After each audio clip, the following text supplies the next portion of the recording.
Hi, good evening. I'm calling to order the special board meeting for Truckee Unified School District. Today is May 14th. Let's see, the board met during closed session and we have nothing to report out. And we will, we're not approving an agenda. I'm sorry. Yep. Yes. Say that again? And just do the pledge. Yes. Yeah. Okay, sorry, a little bit out of practice with special board meetings, and I don't usually facilitate board meetings anyway, so my apologies. Would you please join me in saying the Pledge of Allegiance? Thank you. Ready? Begin. I pledge allegiance to the flag of the United States of America and to the republic for which it stands, one nation, under God, indivisible, with liberty and justice for all. Okay. So could I please get a motion to approve tonight's agenda from my fellow board members? I'll move to approve the agenda. President Driller, could you mute your mic, please? Thank you. Could we get a second? Second. All in favor? Aye. Aye. Aye. Aye. Aye. Am I okay to unmute? It depends on your background, if you have peeps with you or not. Oh, look, there's no one here. Okay, great, thank you. Okay, so, And just public comment on anything not on the agenda. not on the agenda, yes, thank you. Do we have public comment this evening for anything that is not on the agenda? Okay, great, so since there is no public comment outside of the agenda item, we will hand the mic over to you, Superintendent Kramer. Thank you, Clerk Hennessy, and good evening, everyone. Thank you for joining us tonight for the special board meeting. So, like last week, what we'll do is I'll do a presentation first, and then we'll open it up to public comment. And after public comment, the board will have a chance to discuss the topic. But I want to thank the community again for coming out tonight and last week, providing public comment through emails for last meeting and this meeting. Your feedback is very valuable. We've received a lot of input, and we just appreciate you being here again tonight for the presentation. Oh. Thank you, Mr. Hilton.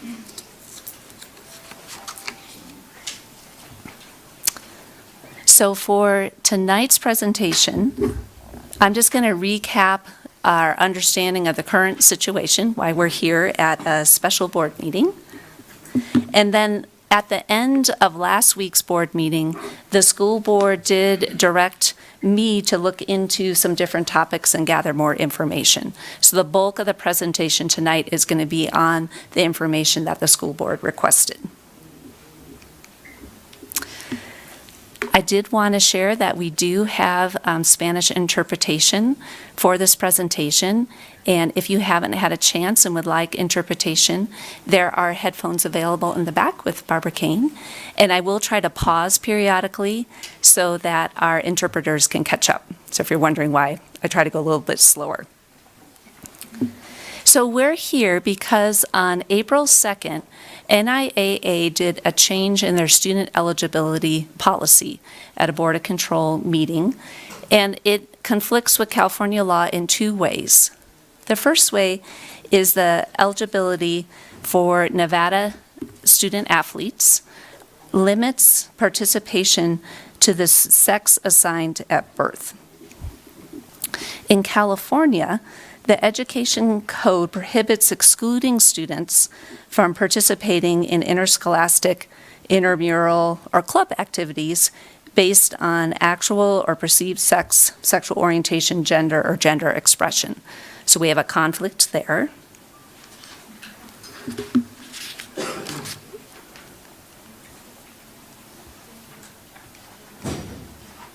Do you mind advancing for me for some reason? And then the second conflict was the addition to the pre-participation physical examination, or PPE form, that NIAA added to what I think of as the sports physical form. As part of the physical, which all student athletes participate in each year and submit to show that they're eligible, the medical provider will work with the family to determine the student's sex at birth, and then the medical provider checks a box of either medically eligible for girls' sports or medically eligible for boys' sports. We talked about in California, there are protections to privacy rights for students. And since this is considered medical information as personal private information, our concern that with our students participating in NIAA, that we be directing all of our student athletes to provide private medical information, which is a violation of their privacy rights. Now, as a reminder that because April 2nd was when this policy change was put in place, this district staff, our role is to make sure that our school district is complying with California state law and our own board policy. And so we acted quickly when we saw that the misalignment between the new NIAA eligibility policy and those two laws. And so by acting quickly, our goal was, with working with CIF, was to ensure that we had a viable full sports schedule for fall, winter, and spring that would be not disrupted. And we wanted to make sure that the 25-26 school year is a great athletic year for all of our students. So that was our goal with acting quickly. There we go, it's working again. So we received, as I shared, great input and feedback from the community, and this was a summary of some of the themes. And we talked about this at last week's presentation, about the safety of traveling over Donner Summit in the winter, impact for our student athletes about the change in sports season. This is a challenge, as you know, for our district because we have over half of our high school students participating in athletics, and many of them are multi-sport athletes. So the change of when the sport is offered causes new conflict. So students would be having to make a choice. And then, of course, the concern of lack of transparency in community input with the speed of the announcement and the decision, and the disruption of the long-standing traditions with being in NIAA, I believe since 1983 is what we determined. So over 40 years of tradition. And then the practical issues of lack of indoor sports facilities for practice, for soccer, for tennis. The early start of the spring season becomes very challenging, the courts being cleared. I really appreciate the additional input we received about that for this meeting. And then worried about game cancellations due to weather and possible loss of home games. So at the end of the board meeting on May 7th, the board gave direction to me. One was to have this special board meeting, and the purpose of this was to reassess moving to CIF immediately next year. There was an ask to kind of slow down, be able to reconsider, to explore the waiver options with the California Department of Education and also the California Attorney General. Look more into the legal risks of a delayed switch of 1 year to CIF, and then learn a little bit more about possible facility improvements. We had great suggestions made in public comment and through emails about maybe quick ways that we could address the need for indoor facilities for our winter sports. Look more at the winter travel and the safety concerns, and then look at the competitiveness for our TTUSD student athletes in CIF. So the rest of the presentation is going to dig into these topics that the board directed me to find out more information on. So with the waivers, there's two ways we can approach it. We can go to NIAA and say, will you make an exception for the 4 California districts that currently participate? They have said no, this is a new policy for them, and they expect all student athletes to follow this new eligibility policy. We have submitted an initial waiver inquiry with the California Department of Education. Because of the types of law this is, it would be an unusual exception. We have not heard a no yet, so that's always a good sign. And so what I have done is I have spoken with Tony Thurman. He's the superintendent of public instruction in California, so he's the highest level elected official that oversees the California Department of Education. And then he directed his Chief Deputy Superintendent, David Shapira, to speak with me because David does more with sports. And what I was able to do was share the situation that our school district is in and then the other 4 school districts as well. That the sudden change, Nevada did what they needed to do for their student athletes, but the immediate implementation of that policy is very challenging for these 4 California schools. So they listened and they took note of the initial inquiry and they're having conversations about that. We talked in the last board meeting, the board mentioned about the Attorney General. So the Attorney General's role is he's a prosecuting attorney. And so one of the legal risks for the district with not complying with California law is that the Attorney General could come to the district and pursue and investigate and find out that we are not following California law. In talking with legal counsel and with others that do more work with waivers for charters, for other situations, they advise keep working with California Department of Education and the state board. The Attorney General will most likely hear about our plight and situation because we had a chance to talk with Superintendent Thurman and Chief Deputy Superintendent Shapira. So secondhand, the Attorney General will understand the dilemma that we're in. We also talked about collaborating with the other 4 school districts. I have been in conversations with Superintendent Cutler from Lake Tahoe Unified School District, which is South Lake High School. And he gave me permission to share, again, an update from their district. So at this time, they're remaining in NIAA. They've been exploring options. He did want to update everyone with the change that they're beginning their application with CIF with the possible intent to join for the 26-27 school year. So they're in a similar place as us, as our district, in looking and talking with CIF, but not for an immediate admission into CIF, but for 26-27. And he did say we could share that. So the board was able to meet with legal counsel in closed session to find out more about what are the risks to the district if we were to remain in NIAA. And we talked about liability coverage. So think the best analogy I could think of is homeowners. We have home insurance. And we all are dealing with sometimes our insurance provider comes to us and cancels our policy because of the perceived wildfire risk. And they say, your risk is too high, we're no longer going to cover you.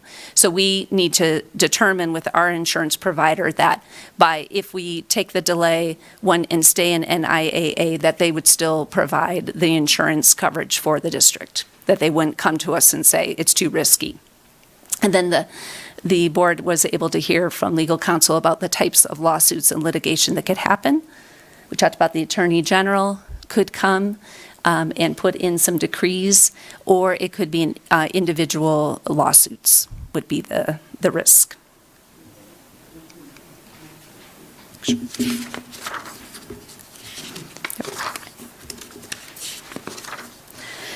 So just recapping about the impact of changing the sports season. We talked some and heard a lot of public comment about the switch for soccer. I did receive great informative public comment emails and emails during the week about the boys' tennis and just how early spring starts. Like spring sounds like, oh, we'll be okay, although we're all experiencing the weather right now. But they helped me understand that just getting the snow off the court isn't enough. You also have to make sure there's no ice or no slippery spots, and gave some example of some competitions that had delays. And so just thank you for helping us understand more deeply about the issue for tennis. And then we heard also at the last meeting about wrestling being a secondary impact, because if more teams are needing to use the indoor space at Truckee High, that would mean less practice time for them. So we just appreciate this input to help us understand more deeply the issue. And then, of course, we mentioned the summit travel and safety concerns. So I'm going to now turn it over to our Assistant Superintendent, Chief Business Officer Todd Rivera.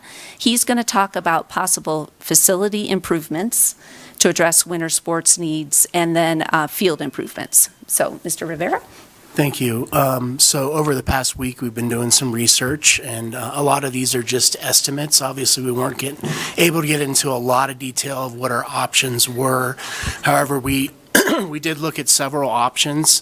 And first off, I just want to talk a little bit about school districts and how projects work in the school district world. It's not as simple as even getting volunteers or just slapping up a structure in a short amount of time to enclose a field. We have to go through certain processes. We need to get an architect on board. We need to have design.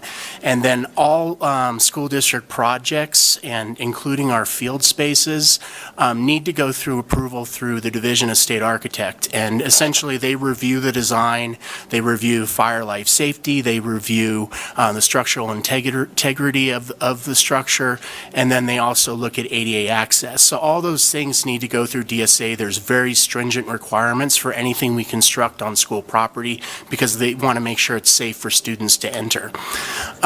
So with that being said, we did receive an email with some examples. Someone had done some research on those large dome structures that a lot of times you see at large events or maybe enclosing a field. They look kind of like they're made out of vinyl. Those we have reviewed with architects as well as a DSA inspector and feel that that is not an approved structure that could pass through the Division of State Architect. Also, with those structures, we would have to still do foundation and site work and, of course, artificial turf inside. But most of those structures are a combination of some minor structural supports with air, in like kind of a positive air pressure support system as well in them. So that would not clear through DSA. And if we were going to invest in a structure like that, we'd want something with a lot more longevity as well. So we did look into some other options. One domestic manufacturer that we found actually does fabric structures, and they are the structure of the actual building is actually steel girders and rafters. They can meet snow load. They have examples in British Columbia and other areas where there's snow country. It looks like they could withstand our snow and wind loads. The only thing about it is that the exterior of it is kind of a heavy-duty canvas and vinyl exterior. And so I can't 100% say that something like this would pass through DSA. Just, you know, some experiences the district has had in the past where we can't even get sunshade structures approved on our playgrounds because the canvas sun sail does not meet snow load requirements. So, like I said, they're very stringent, but this is a possibility. However, the cost is a lot larger than one would expect. The actual building and erection of the fabric structure would be $4 to $5 million, but then there's a heavy-duty foundation, site work, artificial turf. We would have to have mechanical systems in place in order to keep it heated, as well as lighting. And the total cost that they gave us out the door is around $20 million. And just looking at the timeline of something like that too, the earliest we could possibly have something like that constructed would probably be 18 months, but more realistically, probably a 22-year timeline. Because like I said, there's a process, there's the design, that's a few months, and then DSA approval is going to be another several months. And then everyone knows what the construction season is like out here. So we would have to do a lot of the site and groundwork, maybe that first available summer, next summer. And then most likely there wouldn't be enough time for them to erect this structure, so they have to finish that the following summer. But still an option nonetheless. And then next slide. So we also looked at what the cost and what it would look like if we were to replace existing fields with artificial turf. This is something, and when I say allows for snow removal, sure, we could remove snow. There's some cons to that. I'm sure everyone can understand that, you start removing snow off of an artificial turf field, you're going to do some damage. You're going to affect the longevity of that field, and you're going to affect the warranty, definitely. So, but it is something that is doable. We've been able to do it on certain occasions. Looking at the total costs, we just got some updated costs for this, and this is just tearing up the existing field out there you see around the track and replacing it with quality artificial turf. You would need to have, obviously, drainage systems. A lot of site work needs to be done because there is foundation layers underneath artificial turf. So our architects estimate between $2.5 and $3 million for something like that on that project. It could be less, it could be a little bit more. It just depends on the circumstances. Depends on whether we have to do extensive soil work or, just a lot of different things can affect the cost of that project. Also possibilities, one thing, we were talking about the tennis courts having ice buildup and making sure that they're clear for play and competition. Even removing snow, you're going to have a freeze thaw, you're going to have issues with moisture on the field, so that's a possibility that could be an issue. We can clear the snow off, but there still might be an ice layer somewhere. Also, the additional equipment we most likely would have to purchase in order to do that. We talked about ideas like, well, could we put some type of snow melt system like we have underneath concrete sometimes. And those types of systems are not made, obviously, to melt 6 inches of snow after a storm. They're made to, keep from ice building up after you clear snow off of it. So, but that is a possibility. That is a potential added cost. I don't know what that would cost to run it, but operationally it could also be a high cost. So quickest timeline, if we started today, it's possible that we could lay down artificial turf through next summer to have it available for the following winter. Most likely it could be as much as 18 months depending on how long the design process takes. So snow removal on artificial turf, I already talked a little bit about this. It does require specialized equipment, because not only can you do damage from, catching the turf and pulling up the seams, but you're also going to have a weighted vehicle on that, which is going to affect possibly the resiliency of whatever system is underneath the artificial turf. Also, the dedicated snow storage time and staff. Our staff currently, we contract for most of our sites, but our staff pretty much is assigned to snow removal when we have storms, and their concentration is opening up the school sites. So most likely we would have to contract for that as well, and that's a pretty large area. One of my biggest concerns would be, where do we put the snow? And right now we leave it on the fields, it doesn't go anywhere, but having to push that somewhere else and also potentially create damage to other areas in the process could be an issue. And then also just annual turf maintenance. As we remove snow off that, we're going to have to fix the damages every year, and that's another operations cost. Thank you, Mr. Rivera. So with winter travel concerns, our athletic committee has been working since April 3rd on this, and that's made up of our high school administrators, our athletic directors, and they have brainstormed all kinds of different ideas. We were concerned with teams coming to us in the winter due to weather, so we could explore MOUs with some of the other California school districts on the western slopes to use their fields and courts for home games. Now, the downside is you lose that sense of community feel. It's much harder for the community to travel there. It's much easier if you're working here in Truckee to hop over to the game for a while, catch a little bit of it, and then hop back to work. So that is a downside of moving the home game location in the winter. We brainstormed. We're going to monitor the weather. As you know, we have students traveling back and forth over Donner Summit 4 times a day, every school day as it is, but games and traveling back from the games will happen at other times of day. So we'll work with our weather service to make sure we've got accurate forecasts before we'd have students travel and commit to being down there. But we know that nothing's 100% and an unexpected storm could come in, accident happens, 80 gets shut down.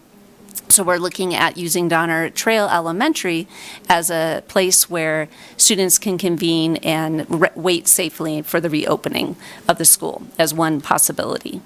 The other thing that we would investigate is we have a fleet right now that the athletes, the coaches, and the athletic directors can transport students in. It's well maintained by our great transportation department, but it might be time to look at replacing some of those or long-term lease for SUV vehicles that have the most up-to-date safety features, but making sure that our buses we know are ready all the time to go over Donner Summit, make sure that these SUVs that some of the students, athletes ride in are also ready as well. So we talked a lot about, heard a lot about the concerns with winter travel. So a huge thank you to California Highway Patrol and Caltrans. They provided us with the closure data for Donner Summit for the last 3 years. So this slide shows you the average. And they were looking at November 1st through April 30th, which is 181 days. And we're looking at 2022 until present 2025. And if you feel like there's chain control very often, there is. The last 3 years, it's 37% of the days there is chain control going over the summit. For over 2-hour closures, so that'd be 2 hours to, I remember one time, I think it was like 3 days or 5 days in the 22, 23. There was a long one, but generally the average for the last three years is about 12 closures for more than 2 hours. And then you can see the 30 minutes to the 2-hour closure is about 22 for westbound and eastbound. And then under 30 minutes, we're not as concerned about. So the concern was brought up, and 80 does get closed, is what this data is showing us. And then these are the annual data that was used to make those averages, so that you can see. Something that we've been talking about, and the district staff listed as a pro at the last meeting with switching to CIF was the distance traveled. So as surprising as it is, the actual mileage is less participating in CIF. So that left-hand column is our current league assignment in Northern Nevada. And at the bottom there, kind of in the red long rectangle, the total miles traveled is 1,179, so almost 1,200. In the Pioneer Valley League, the total miles traveled would be 636, and the Foothills Valley League would be 554. So miles traveled is actually quite a bit less for Truckee High students. And for North Tahoe, on the left is the current miles traveled. They travel 1,250 miles. In the Sierra Delta League, as part of CIF, it would be 986. So not quite as much of a decrease, but still less miles traveled.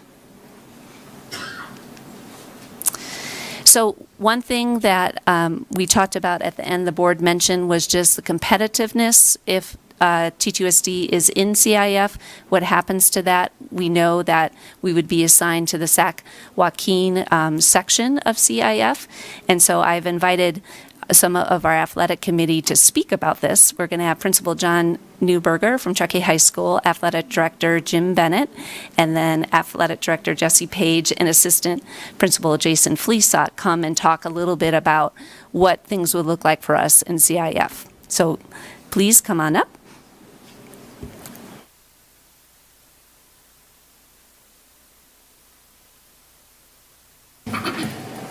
Are these tips new? I never noticed that before. All right. Good evening, ladies and gentlemen of the board, cabinet. We appreciate and thank the NIAA and CIF. Our longstanding partnership and membership in the NIAA is steeped in great competition and plenty of positive athletic experiences for our students.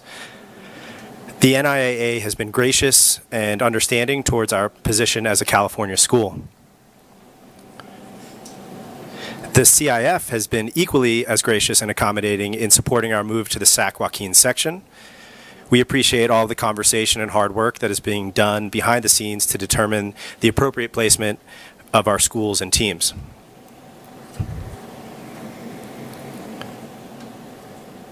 Okay. We recognize that change is difficult and definitely presents unique challenges.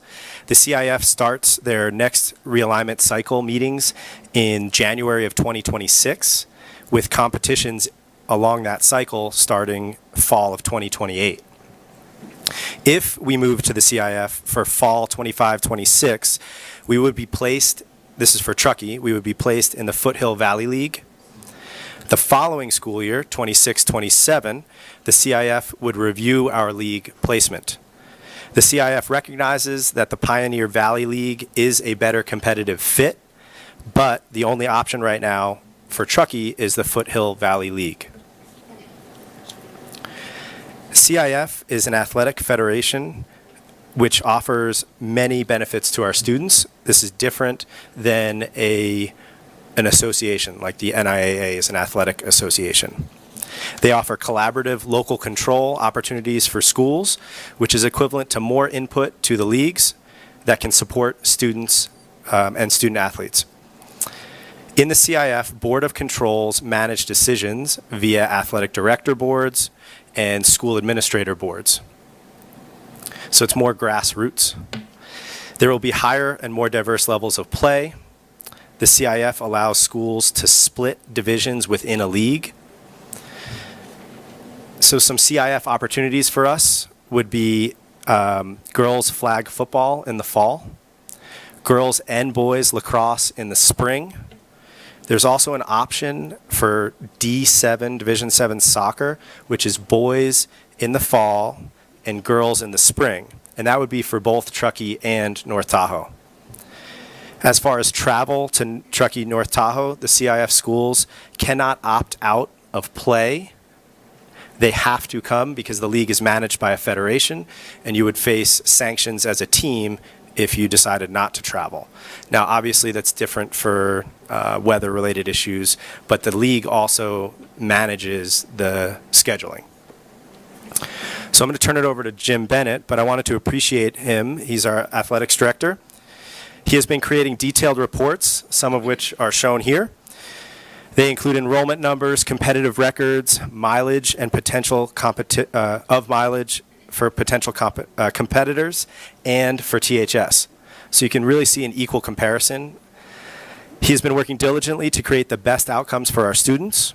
These documents are shared with the CIF and will support the placement of our teams. We are committed to full athletic schedules for our students. That's been stated. So I want to turn it over to Jim Bennett, and he's going to discuss the competitive nature between the Foothill Valley and Pioneer Valley. Thank you, John. We dug into some of the records from the past 5 years. We also looked at current standings and where we're at. We know we're pretty comfortable with the NIA and our friends in that league. We looked at, if we had to go to CIF, we looked at the Pioneer Valley. If you looked at the populations of the schools and the amount of schools, we're actually very similar. We have also played Colfax and Bear River several times, and we know that competitively we would actually fit pretty well in that league. Looking at this data, we also saw that CIF had a hole or a missing spot in the Foothill Valley League. That league is much bigger and much more competitive. And so we started to do a rundown of if we got placed into that league, what exactly would that look like for us? And so if you look at that far right column, you're looking at the smallest school is 1,247, where for our stats in October 10th, our school enrollment was 894. So the smallest school in that league is way above us, where if you look at the current league we're in, we're kind of right between Dayton and Elko. On the other side, we'd be between Mira Loma and Colfax. So enrollment-wise, we would be a better fit for the Pioneer Valley League. They look to put us in that league for two reasons. One, there's a hole right there. But two, they do look at our football record, and they said that our football team punches more than its weight. And our football team has had a great success, 94% win percentage over the last 3 years, 36-2 record over the last 3 years. But as athletic director, I have to look at more sports than just that. So I did a breakdown of all of our sports. And as I already mentioned, I didn't dive down into the individual sports because that's a wormhole you could really get lost in. But I looked at the team sports. And again, football, 94% win percentage over the last 3 years. Boys soccer, 53%. Girls soccer, one of our higher ones, 75%. Volleyball, 63%. Boys basketball, 19%. Girls basketball, 30%. Baseball, 65%. Softball, 29%. The other thing to look at with that Foothill Valley League is with those numbers, sorry, to pause a little bit. My students know I talk fast. With that Foothill Valley League, with those enrollments, they would also offer freshman sports in pretty much everything. Right now, we currently offer freshman boys basketball and freshman volleyball. We're just a JV and varsity on the other sports. So that alone makes it quite not a fit for there. We also looked over the last 5 years since COVID, when we've gone over the hill, whether it be a volleyball tournament, whether it be a soccer tournament, or non-league football games. Like I mentioned, we've played Colfax and Bear River in football before. That anytime basketball, boys and girls, softball, volleyball, baseball, football, and soccer has gone over the hill to play CIF schools, we have a combined 37-69 record. To quote Mr. Mooney over there, winning is fun. And if we were to put ourselves in that Foothill Valley record, I'm not so sure we would have the same success that we've had. Today, meeting with CIF, they said that if we moved now for the fall of 2025, that's the place they would have to put us. If we wait a year and transition in a year, they agree that the Pioneer Valley League is the place that is a better fit for us, but they can't make that happen for this year. Thank you. Thank you. Good evening, members of the board. I'm Jason Fleesock, Assistant Principal and Athletic Administrator at North Tahoe High School, and I'm joined by Jesse Page, Athletic Director at North Tahoe High School. I'll bring Jesse up to speak first here. Thank you, Jason. In our meetings with the CIF SAC Joaquin section, we would receive a league placement within the Sierra Delta League. Prior to our meeting with CIF, Jason and I thoroughly researched every league and division within the section, and we were prepared to advocate for a placement within the Sierra Delta League, so we were pleased to have been in agreement with the commissioner. Both Jason and I believe that this is an appropriate placement for our programs, both based on enrollment and competitive balance with our collective sports programs. In comparison with our current NIAA 2A alignment, placement within the Sierra Delta League will save on travel distance by about 250 miles in most of our sports seasons. North Tahoe currently travels all the way across Nevada on the I-80 corridor with matchups from Incline all the way to West Windover on the Nevada-Utah border. We often have to book overnight events, both because of the travel distances and the back-to-back games that are often scheduled within our division.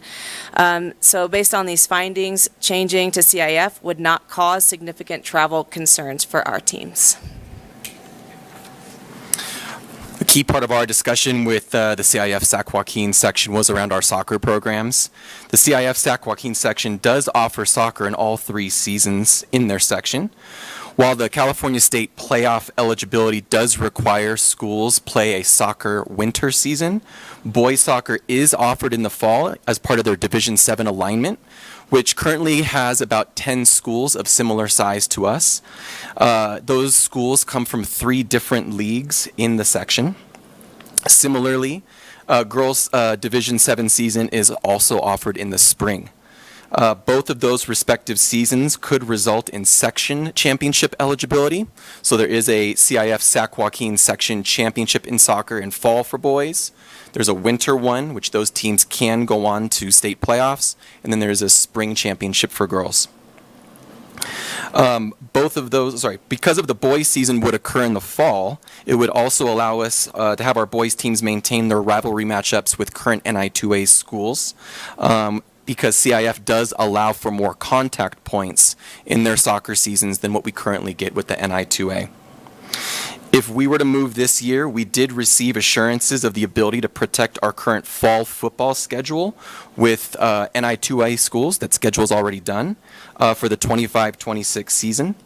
CIF did share with us that they will use the results of those games with the NI2A for postseason eligibility within the CIF postseason structure.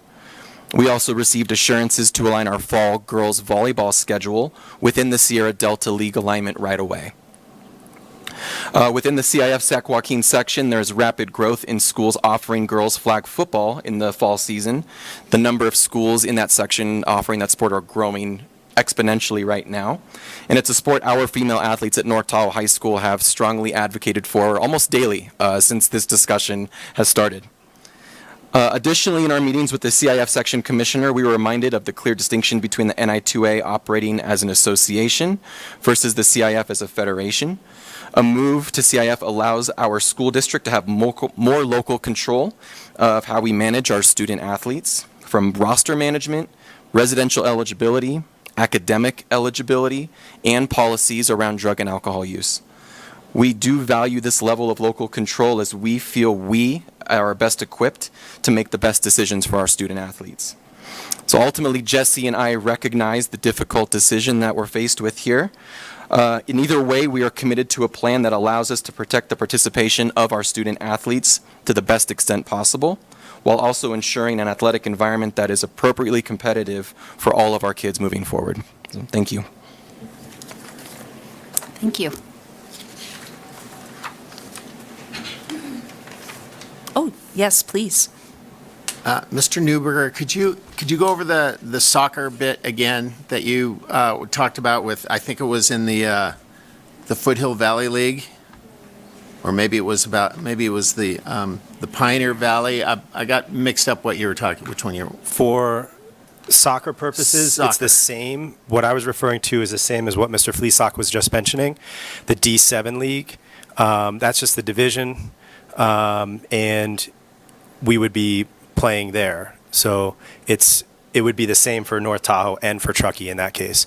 So that's what I was trying to get to, was that you can, in the CIF, you have more flexibility about, in each league, there would be schools of different divisions, and they allow you to, ideally, to choose which division you want to play in. So it's a mixed league. But Truckee and North Tahoe would do the same, could do the same thing. And if I heard it right, you said that, I forget, boys or girls, I forget which one you said. One was in the fall and one's in the spring? Boys in the fall for the D7 League, girls in the spring. And that's a competitive league for both schools? Well, okay. Yeah, so CIF does say that there's good soccer played. I know enrollment-wise, the schools that are currently playing with that Division 7 alignment are very similar to ours. They're usually anywhere from 200 students up through 800 students. If Truckee and North Tahoe were to join that, because of the fall alignment, which also aligns with the NI2A fall season, we could continue NI2A matchups on top of or in addition to playing those teams that are currently in that Division 7 alignment. In the spring season, since there's no NI2A spring season, the schedule would be limited to playing each other within that. So if Truckee and North Tahoe were to join with those 10 other schools, we're looking at a 22-game season for girls soccer potentially, which essentially almost matches what we currently have with our girls programs as is. Okay, but I'm sorry, am I dominating? The issue with girls' spring soccer is they would face the same sort of training and practicing issues that our baseball and softball teams face, in not necessarily having a dry field to practice on early in the spring season. Yeah, Potentially. I mean, yeah, essentially our spring sports start off the season indoors. Yeah. Our baseball and softball teams this year did start within our high school gym and middle school gym. However, we did, because we had a warmer spring, we were able to get both teams outside practicing at Tahoe Vista. We also have the teams go down, both schools, down to Golden Eagle for early season practices and games as well. Okay, well, we're lucky this year, I guess. Well, and go ahead. And you can do creative scheduling in the sense that you know you might have to host most of your home games in a certain month, so you work with the other teams to schedule them as such. Okay. But I do want to add the seasons are a little longer in CIF versus the NI2A. This is to accommodate their longer postseason play.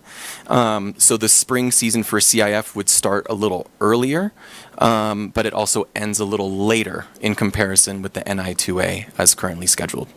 Got it. Okay. So we would face those similar issues with field access to start the season, but potentially have a plan where, as things melt and thaw out, have access later in the spring. Okay. And while I've got you guys up there, is there additional information regarding spring tennis with those leagues? No, I mean, no additional information, no. okay, they're in the spring. They're in the spring. That is the only sport that is, that soccer spreads across sport seasons like that, through fall through spring. Boys tennis is still offered in spring there. Okay, all right, thank you.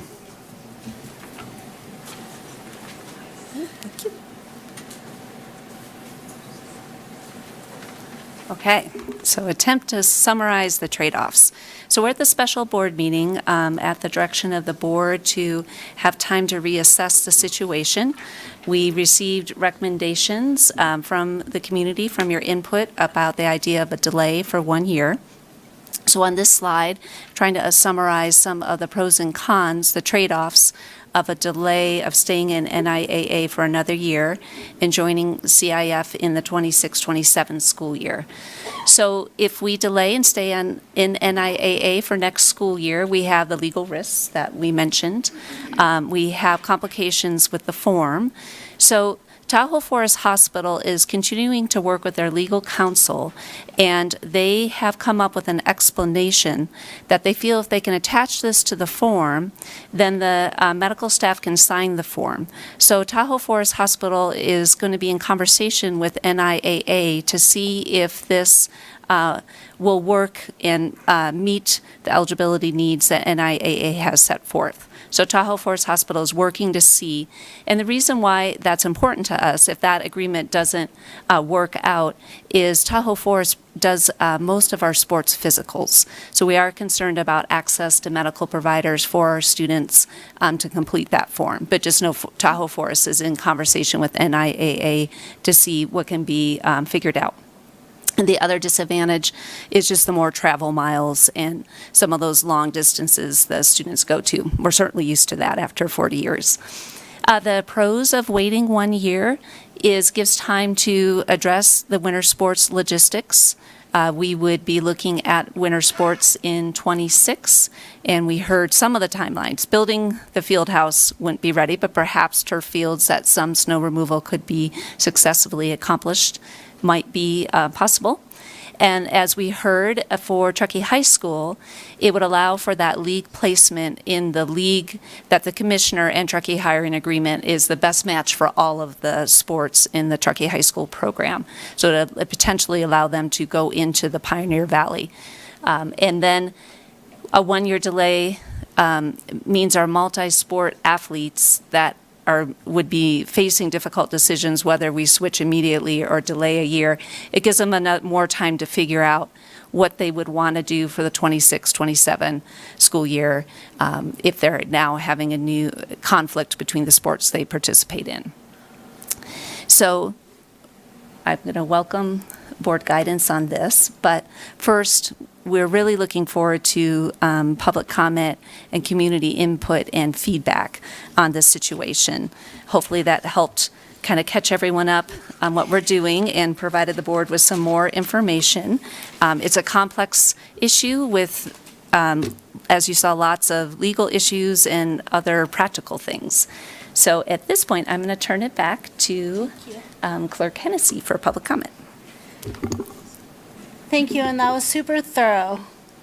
Very thorough. I really appreciate it. And I was talking to you shortly after last week's meeting, and I got an update of our staff is researching this and talking to this person and reaching out to this state person. And so I'm very grateful and proud of that. And thank you for a really thorough summary. Okay, so same rules apply. We will do 3 minutes per public comment. You can't save your time for your neighbor. It's your 3 minutes. And I will give you, after your 3 minutes, you'll see it on the screen.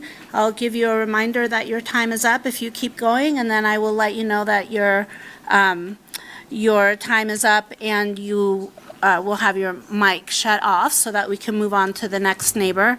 And then I believe everyone has a number. I just want to ask the people that signed in and that have numbers to come up, how many of those are students? Can I see 1, 2? Is that it? 3, 4. Okay, so I'm going to, just like last week, I'm going to just have the students speak first, just because of AP testing. Okay, so those of you who are students, if you could just line up under this screen and give us your name when you come up so I know what order we're at, or you're at on our list. And then after public comment, the board will discuss. Thank you. All right, who's first? Is it cool if we go together? Sure, just make sure you say your names and you have 3 minutes. Thank you. Hi, my name is Andrew Buchanan. I play varsity tennis for Truckee High School, and I'm here to ask you guys to not move tennis to the CIF League. If we move tennis to the CIF League, it'd pretty much be the end of it. We have so much snow on the courts. Like you guys added, even if we remove it, there's still ice underneath. We have just as much travel, but still dangerous roads. Yeah, my name's Ethan McCormick. I also play varsity tennis.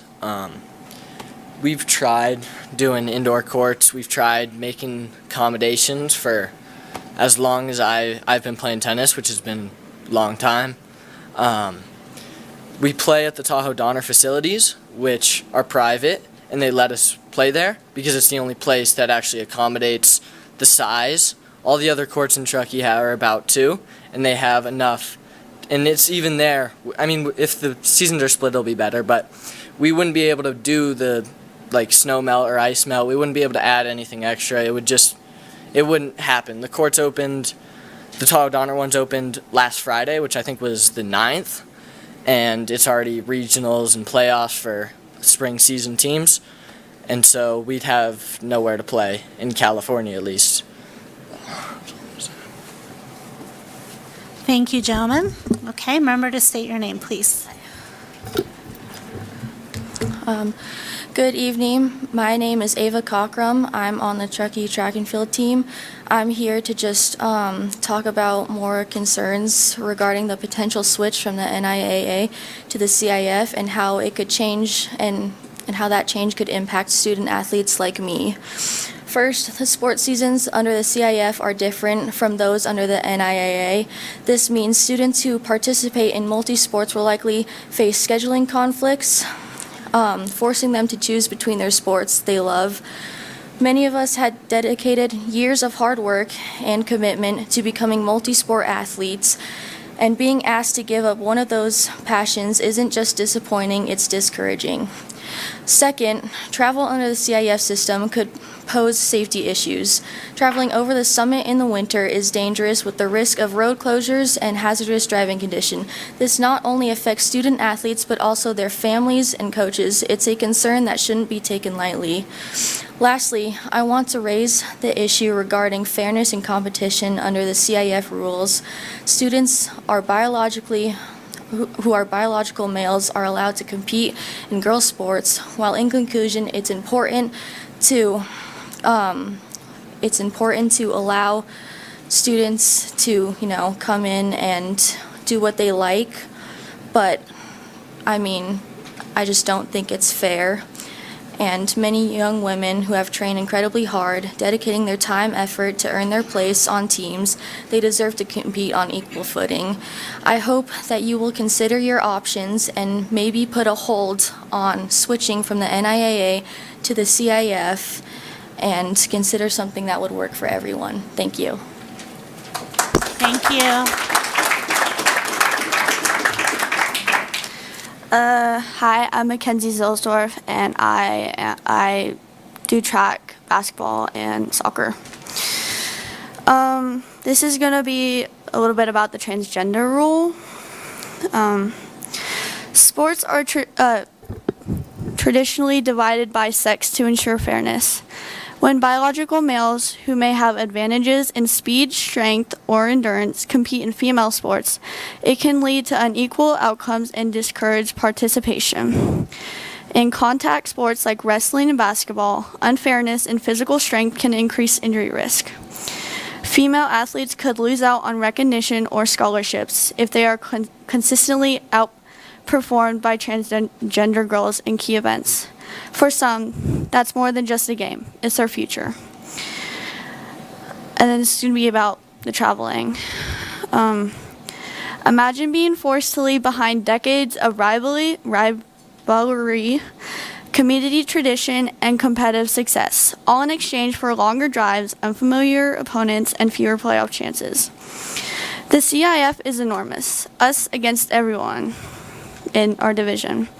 CIF competition, especially in Northern California, is fierce. Truckee could be placed in leagues where our teams are regularly outmatched. In the NIAA, we're competitive and often champions. Truckee is a relatively small school. In CIF, we'd likely be a small fish in a big pond, struggling for playoff spots against really big schools. Truckee should stay in the NIAA, where we have strong roots, proud traditions, and a community that stands behind every team. Let's protect what makes Truckee athletics special. Thank you. Thank you.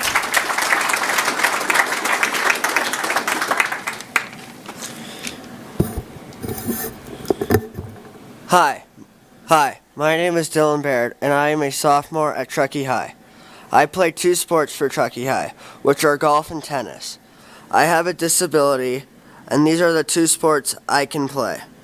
Now I will have to choose which one to continue playing, and I will no longer have a fall sport.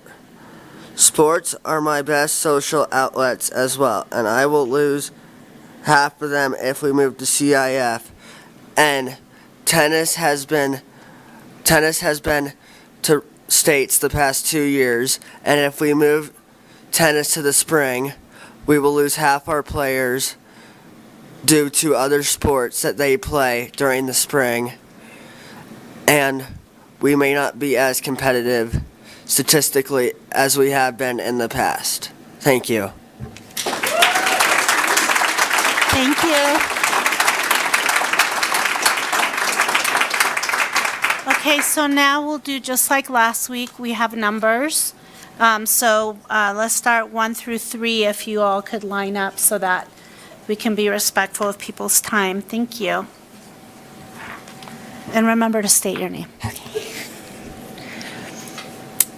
Good evening. My name is Tara Burns, and I just want to say thank you for what has been accomplished in just this week. Imagine if we had a whole year. I have submitted a board letter detailing the legal protections provided to our district should we remain in the NIAA. My letter talks about the definition of prudence, but another word I have become very familiar with is injunction. In the legal sense, an injunction serves to prevent future harm and maintain the status quo while proceedings commence and complete. Of note, over 100 California K-12 schools, both public and private, have used federal injunction. If we had more time to research, we could find out how. This weekend, my family and I attended a UNR baseball game. It's an NC2A D1 program, and I noticed something amazing. Nearly half of their roster comes from area NIAA schools. It looks like a wonderful reflection of dedication to local talent and the benefit of the coaches watching these athletes develop. We can't say for sure because there isn't enough time for research. On Monday, a federal injunction was used to advocate for students in the Encinitas School District in San Diego County. I'm not sure how or why. I don't have time to look into it. Our community experienced multiple closures over the I-80 this week in May. Traffic was stopped and delayed for hours. Not sure if it was the half inch of snow or just general driving hazards, but we know not all miles are created equal. Too bad we don't have time to look into that. The language change to Title IX from 2024 that supports the California regulation as the impetus of this change was struck down indefinitely by a federal judge in January. This will have ripple-down effects, but we cannot say what they are because we haven't been given time. NIA 3A schools will lose team and individual spots for regional and state competitions across all sports should our schools leave. We don't know how many because we haven't had time to ask these questions. Seems like what we need is time. Look what we've already done. Not to be rushed, making uninformed and incredibly impactful decisions. This board needs to file for an injunction with the state of California to remain in the NIAA, maintaining status quo with the least amount of disruption while diligence is performed, especially to satisfy California Education Code 35179, which demands compliance, and this part is important, with both state and federal law. Title IX is a federal civil rights law. Such an injunction would provide for a thorough examination of impacts and allow for a reasonable timeline of execution. Your hands are not tied, but rather you have been given a map to timely navigation. Please follow Superintendent Cutler's prudent lead. If it is to be a fight, let us fight with you and for you instead of against you. We implore this board and Superintendent Kramer to demand time to create solutions. It is time to demand time. Thank you.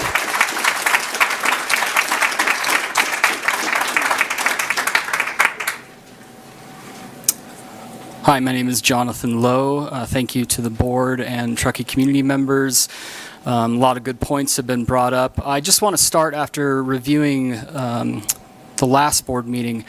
I just want to speak to the trans community, some of whom I care deeply for, and I just want to apologize.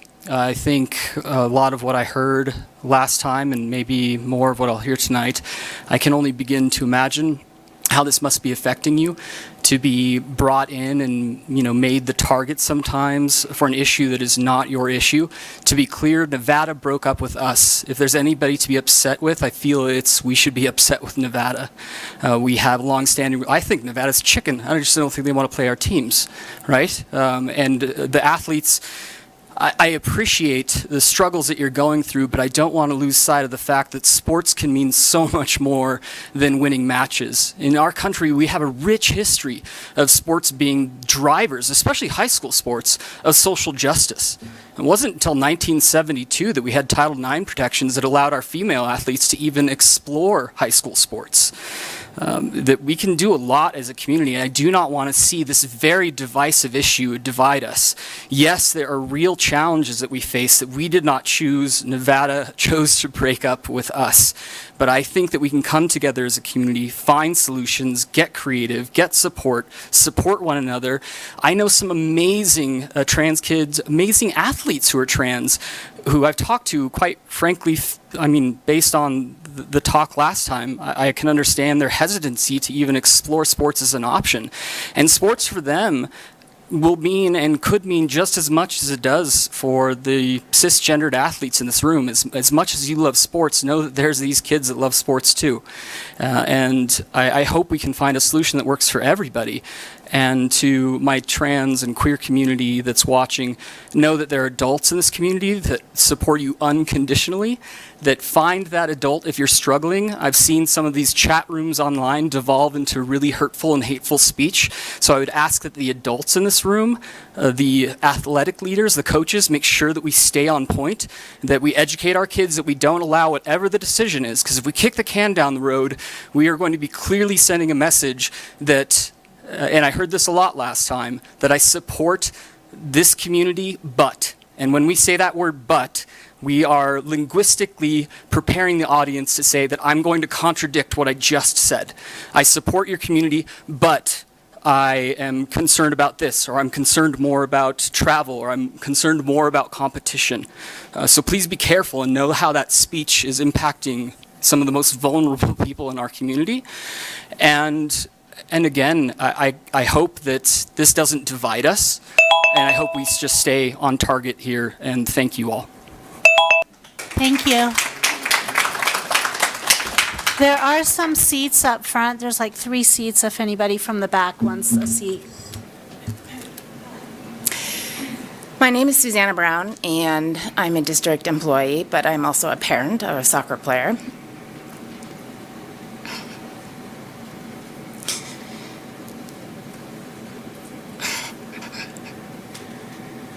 This is silly. My daughter is a senior, so she's going to be gone, but this has been a huge part of our high school experience. And I think I very much appreciate that the board heard us last time and that the board encouraged that we dig in more, and these are many more details. It feels more like we were heard. I agree that we want to protect all kids, but we don't want to discount the 180 soccer players in this district. And it felt very much to the soccer community at the last meeting like the rights of the soccer kids were completely irrelevant and disregarded in this discussion. It's just collateral damage that this will not continue.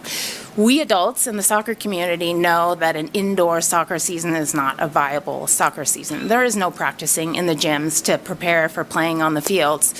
So I would encourage, regardless of the decision tonight, and I'm glad that this decision is more thoughtful, but I would encourage that we really look at what are next steps, and let's look at some details. I still haven't heard where the soccer teams are going to practice, so that has not been glossed over here a little bit.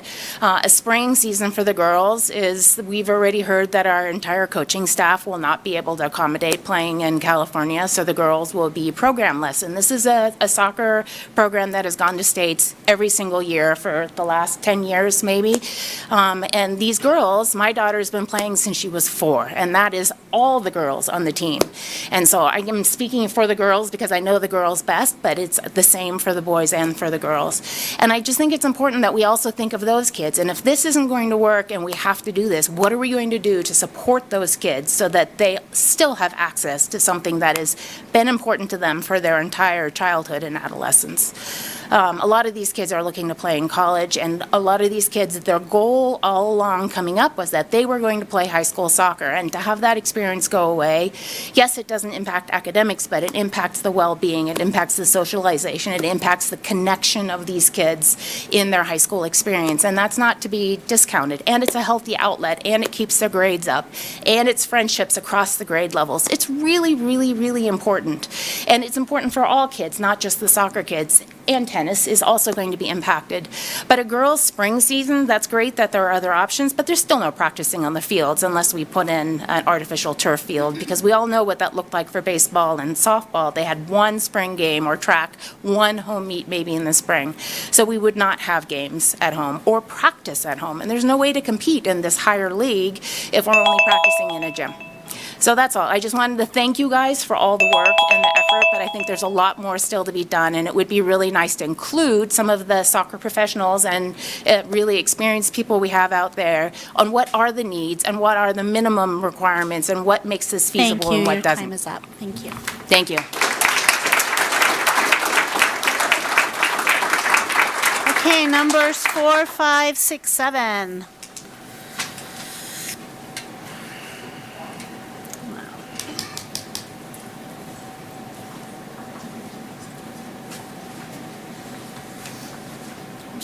You're 7? Okay. This feels like Southwest Airlines when you're trying to. I know, I was 5, thinking the same thing. I'm so sorry. 4, you have to come after me. So first, my name is Joe Balin. I have 3 kids who all either went to Truckee High School or are currently in Truckee High School. 2 who are currently there. 1 who's a soccer player on the women's or the girls' soccer team. I think it's how fitting is this meeting that we're right across from our soccer field with our brand new scoreboard that may not get used next year, right? I also want to say how fitting it is that these students have gotten up and spoke. One of the hardest things to do is get up and public speak. So for every one of those students that came up, there's probably 20 or 30 others that weren't comfortable getting up here. So I think it's important to recognize that the students are asking for this. And some of those students that spoke, it was really touching and hopefully hit home with you guys. As a board and as a superintendent, it's your obligation to preserve access to sports for our kids. And that includes soccer. What I heard, I was a little confused by all the things that were said earlier, so I'm not really sure where soccer falls in the playoff schedule. But what it felt like is that, we could be pressing against Title IX here, which says not only equivalent facilities, access, and equipment, but also scheduling. And it sounds like the girls' soccer is kind of getting left out of the whole realm here, and that needs to be addressed. What I'm hearing a majority of people saying or asking for is a delay to give us time to figure this out. And what I'm asking, and I think what people are asking, is for this committee, the superintendent and the board, to be brave, to take a risk here, and let this be played out for the next year. I think the first speaker made some great points that this takes time. We need time. We don't have the facilities to do it now. By the way, waiting till this situation to start putting turf in fields has been really, not the right way to do it. We need to address these things head on, and we probably should put turf on the field so we can practice in those springs. That's regardless of what the outcome is here. That's probably something that needs to happen. But I think I'm asking the board to stand up for the student athletes, give us a chance to figure this out, delay this at least 1 year, and let's see how this plays out in the court of law too. So I have 24 more seconds. I'm going to hand it over to number 7, but I thank you guys for listening, for hearing, and I was asking earlier, it sounds like you usually don't get a crowd this big for school board meetings, so hopefully this is enjoyable, and we hope you guys make the right decision. Thank you.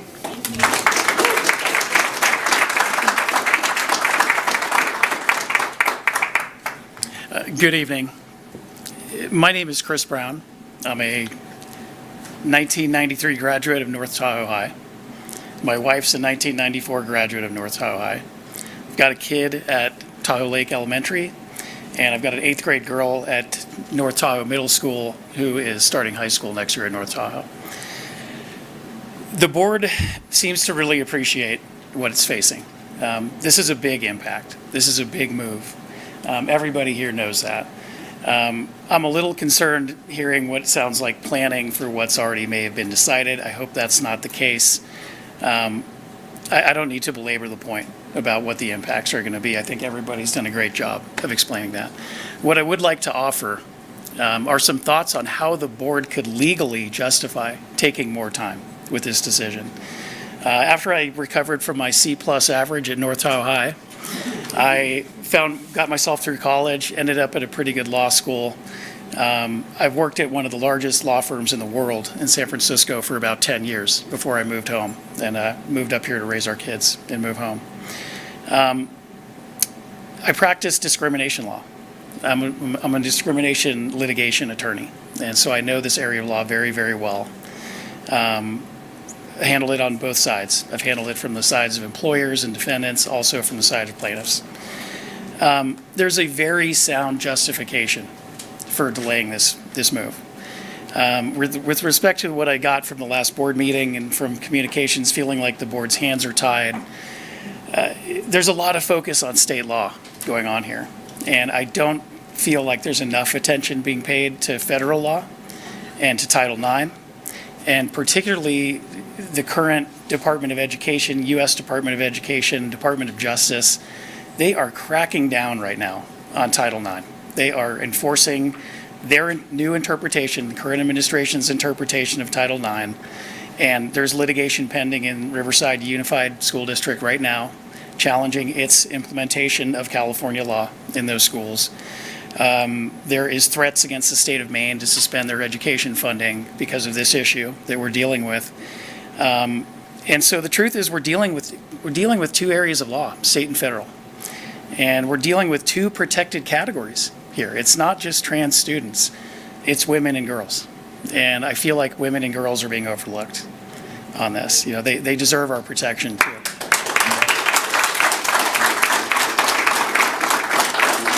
You know, to touch on the speaker who spoke, you don't have to be anti-trans to be anti-trans participation in girls' sports. You really don't. Unfortunately, it's a tough decision. I see my time is winding down. I think the point I'd really like to make is there are options. I think our first speaker put it very well. There are options. You can resist this. There's legal justifications for it. And I would also, like the last speaker, I'd love to see you guys be brave, take a chance, we can get through it. We can weather this. Thank you.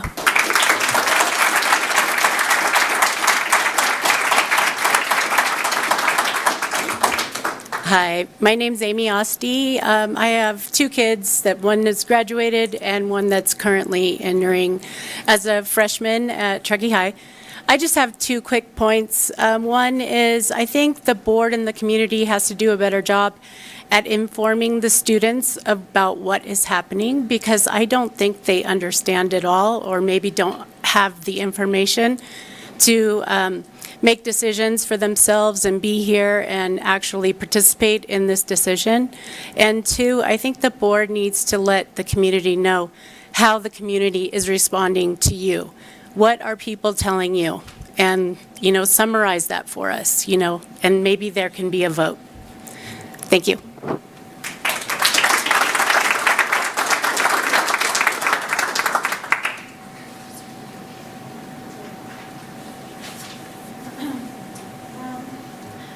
All right. Holly Buchanan, no Southwest traveler here, and Aaron Abram and Ian Bertschausen. That's my best attempt. I'm going to share my time with Susan McCormick as well. Yeah. Hi, I'm Holly Buchanan. First, my gratitude to all of you for your service to the community and for the hard work that's gone into this the past week. It's noticeable. Thank you for your presentation. My son plays on the tennis team. I think the boys' tennis team has been overlooked quite a bit. There's been so much focus on soccer. I really firmly believe there's just no possible way for the boys' tennis to have a program if they move to the spring. But you've heard a lot about that, so I'd like to use my time to make a different point. Governor Gavin Newsom, who's known throughout his entire political career as being a champion of LGBT rights, said recently about trans athletes in women's sports, "It's deeply unfair." I bring this up only to point out that the state of California is still very much in flux about how they feel about these issues and how these issues should be addressed. The Nevada laws may be challenged and end up in court. These issues are new, and the U.S. states across the country are struggling to find the best ways to address them. My fear is that Truckee High is going to uproot our entire athletics program over an issue that still has yet to be fully resolved and could change several more times. I ask that rather than reacting to the current state, I urge you to not make any changes to our league next season until these issues can cool down and stabilize. Thanks for hearing me. Hi, I'm Susan McCormick. I'm a tennis mom, and I wasn't planning on getting up here and speaking because I've already sent a few emails, but I just wanted to come up and clarify something or bring up a discrepancy that I thought I heard earlier when somebody was saying that the drive times would actually be shorter, the mileage times would actually be shorter. I did this spreadsheet with and looked at the driving distances for tennis for the Foothill Valley League, and I came up with that we would have 180% more miles, so 508 more miles in 6 weeks. So I know that the leagues might change and that the different teams and different sports play different schools, but it's not all shorter as far as what I could tell, so I just wanted to mention that. Thank you.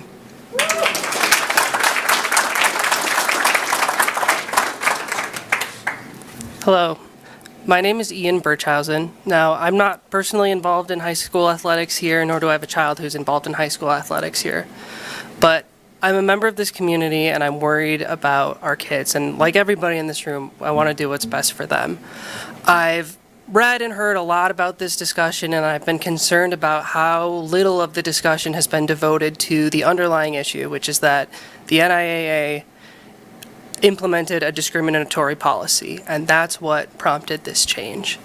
And I think it's incumbent upon all of us in the room to ask ourselves, what's the point of school athletics? Why do we do it? It's not about winning and losing.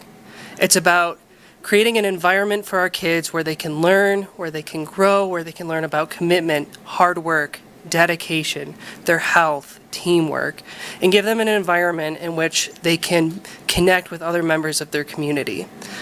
And when we advocate for continuing in the NIAA, even if it's for one more year or even if it's forever, what we're telling the trans kids in our community is that we're okay if you're our collateral damage. And especially for these kids who are so vulnerable and would most benefit from being welcomed into a community. I'm very concerned about what the impact of not only just staying in this conference would have on those kids, but the impact on them when they hear folks talk about them and say, I know this is hard for you, but there's X, Y, and Z. I'm not here to say that there's not going to be adverse consequences. We've talked a lot about how the difficulties there are that are associated with this, but I would urge this board to do the right thing and stand up against this discriminatory policy for our most vulnerable kids. Thank you. Thank you. Aaron Abrams, Sarah Hawkins-Smith, and Robert Rurlick. Oh, and Christina Martinez. Just be ready. I just want to say thank you to the board. I appreciate it takes a lot of courage to kind of take the time that we all agree is needed to make a good decision. My name's Aaron Abraham. I spoke at the last board meeting, and I've been deeply involved with sports in our community for the last 15 years, coaching basketball, baseball, soccer, as well as serving AYSO and currently on the board for the last 8 years with Truckee River United that serves 300 athletes. I think everyone agrees that studies show there's a powerful impact that sports and activities have on mental, emotional, and physical well-being of our youth, which in return strengthens families and the community as a whole. CIF will greatly reduce participation across all sports and activities. Maybe not this year, next year, but in the next 3 to 5 years, we will see a deep decline due to all of the concerns that everyone laid out earlier. The increased commute times and unpredictable winter travel will hit hardest for our lower income and working families, particularly within communities that we are here to stand up for. These are the same kids and families we should be celebrating. Over the last few years, I've had the ability to hug and share with families, the first generation college students that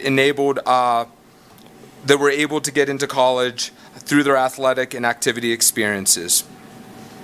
One thing that I would like to speak to specifically, because over the last 8 years I've had to do this, is how difficult scheduling is with some of our organizations. True FC does spring NorCal season, and we're affiliated with soccer teams in the San Joaquin and Sacramento area. Our season doesn't even start until early March, and we manage around a 30 to 40% cancellation rate in March and April due to weather, which creates a lot of management to navigate. CIF scheduling would need to navigate the months of December, January, and February, which pose a much higher rate of inclement weather.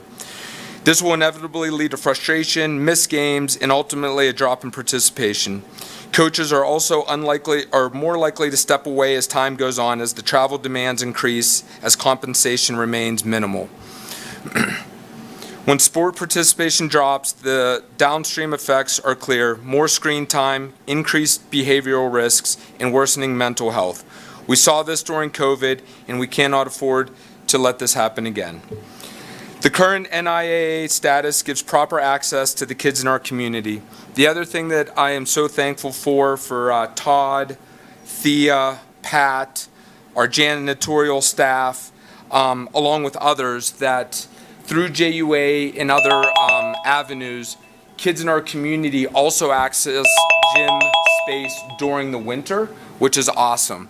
We know that that is not a TTUSD responsibility, and at any point they can pull that away, but I think that's another kind of domino effect of a negative component that we will face outside of TTUSD sports. So appreciate everyone's time.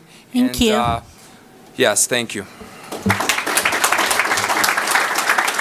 So I know at the beginning of the meeting, I gave students a chance to go first. We have one more student that showed up. Are there any other students that are here that are on the list are you not on the list?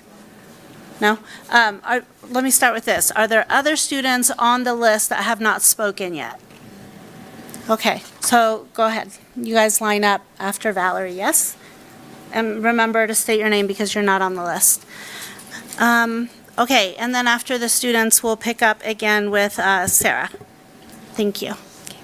Good afternoon. My name is Valerie Laguna, and I believe that this is an important moment to remember something simple but powerful. Every student deserves to be treated with dignity, and their rights should never be up for debate. As a multi-sport athlete, I know how hard it is to choose between sports you love. I've been playing soccer since I was 2, and I love all my sports. But I would never choose my soccer journey over the well-being of my peers. No sport is more important than someone's right to feel safe and included. For this I say, peers, not all is lost.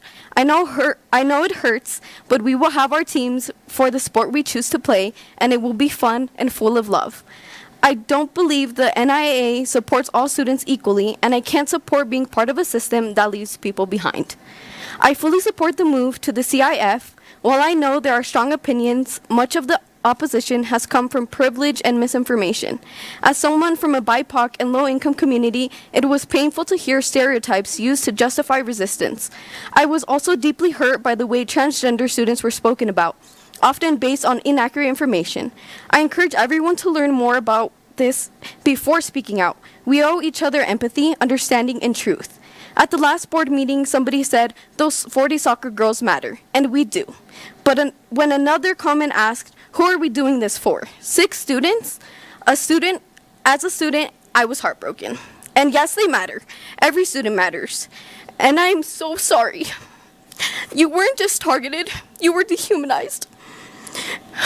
Just as there are those who support you, there are students who do too. You are not alone. As a school community, we have a responsibility to grow, support each other, and move forward together. Let's embrace this transition with empathy and show what real leadership looks like, standing up for everybody and every student's right to belong, to compete, and to be treated with dignity. Thank you.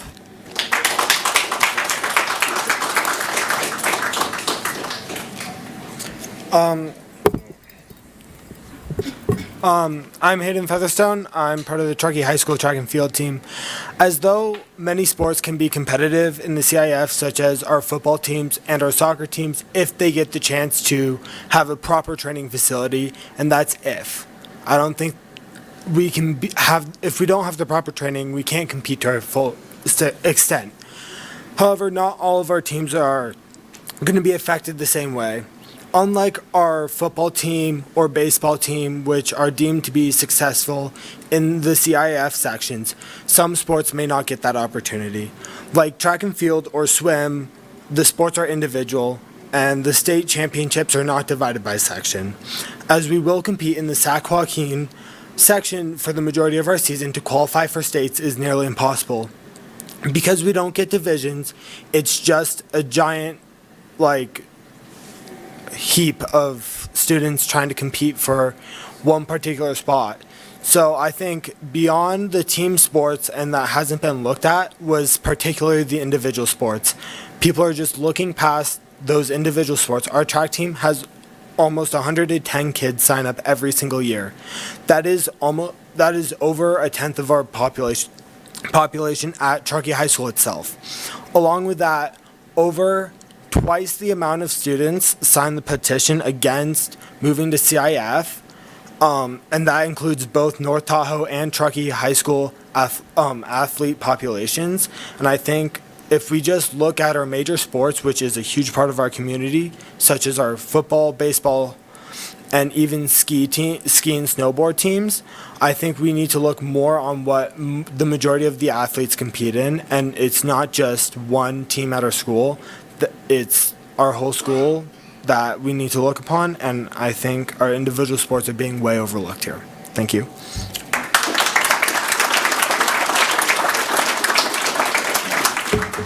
Hi, I'm Reese McPherson, and I am on the Truckee High swim team.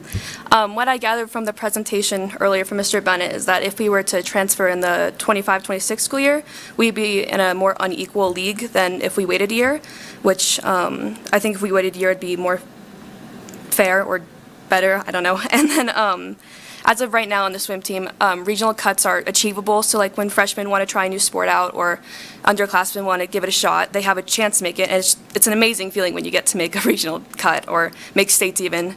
So if we're in a more difficult league, obviously that's a lot harder to achieve and can like demoralize people.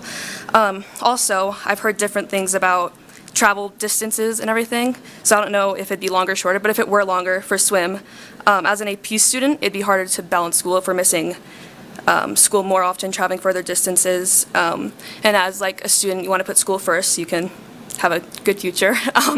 Yeah, and then if there is like any sort of petition or form that people sign, I know that at least everyone I know would be willing to sign it.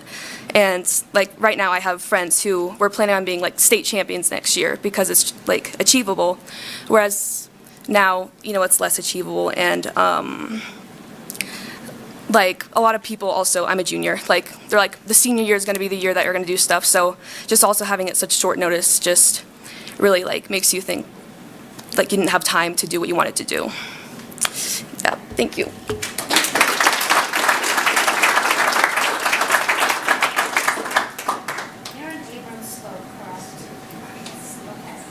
So Sarah, Robert, Christina.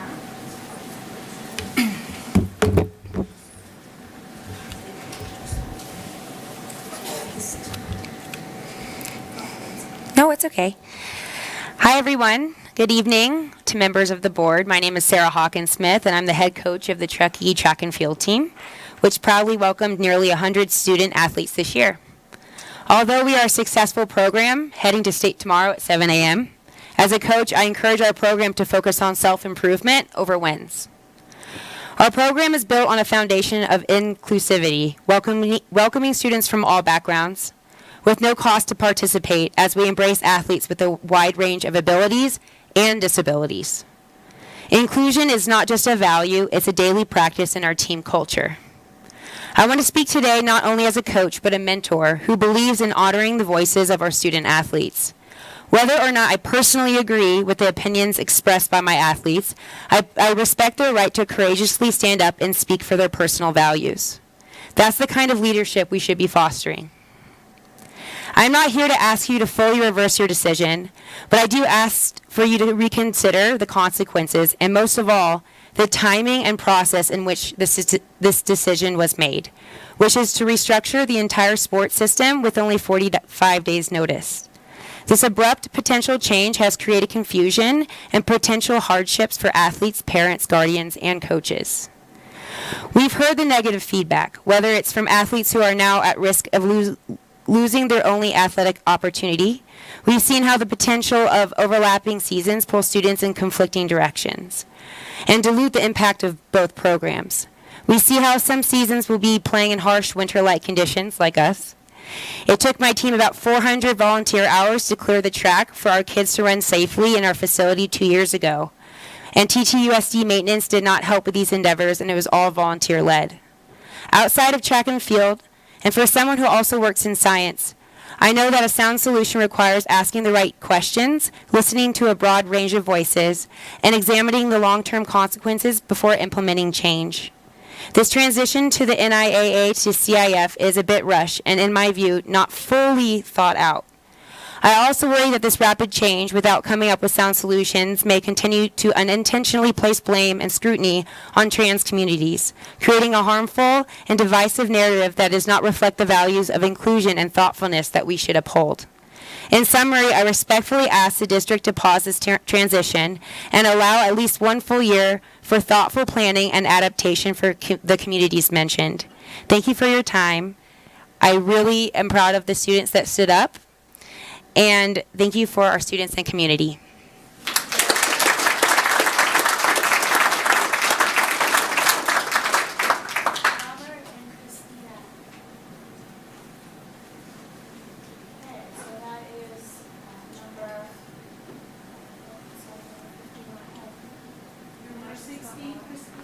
I'm ready, but...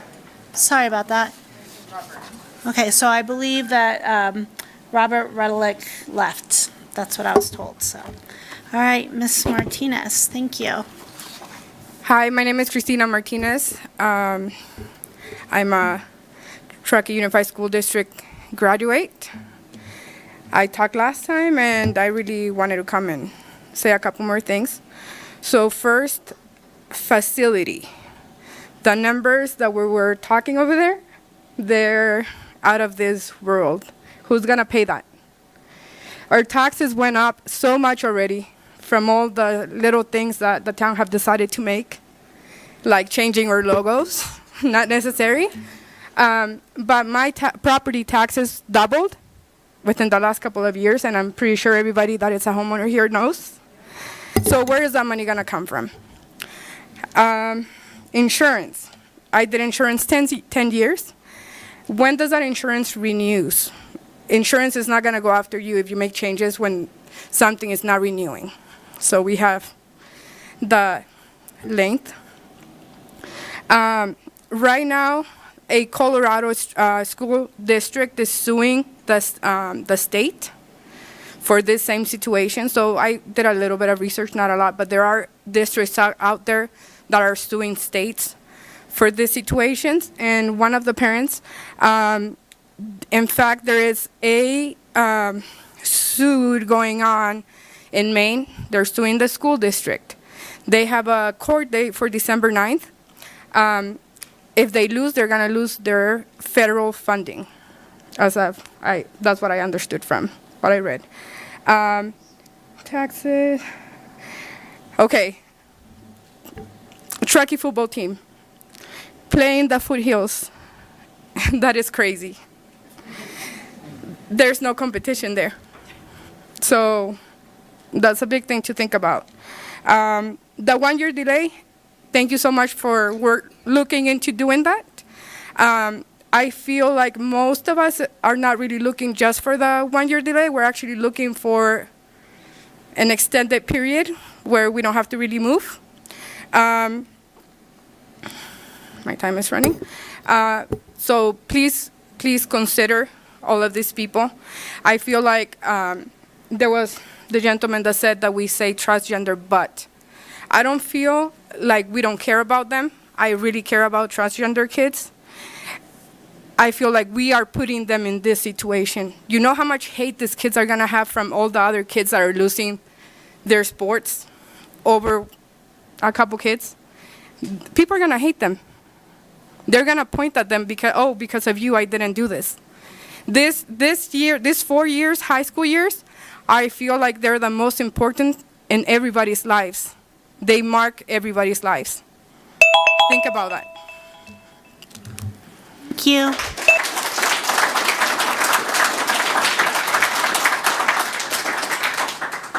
Okay, Sam, and I'm sorry, I can't read this, Sildorf, perhaps?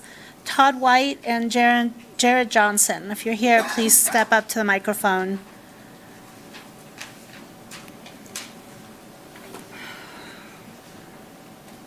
We have about 8 more speakers, just to give you a gauge of timing. Thank you. What number are you? I don't know.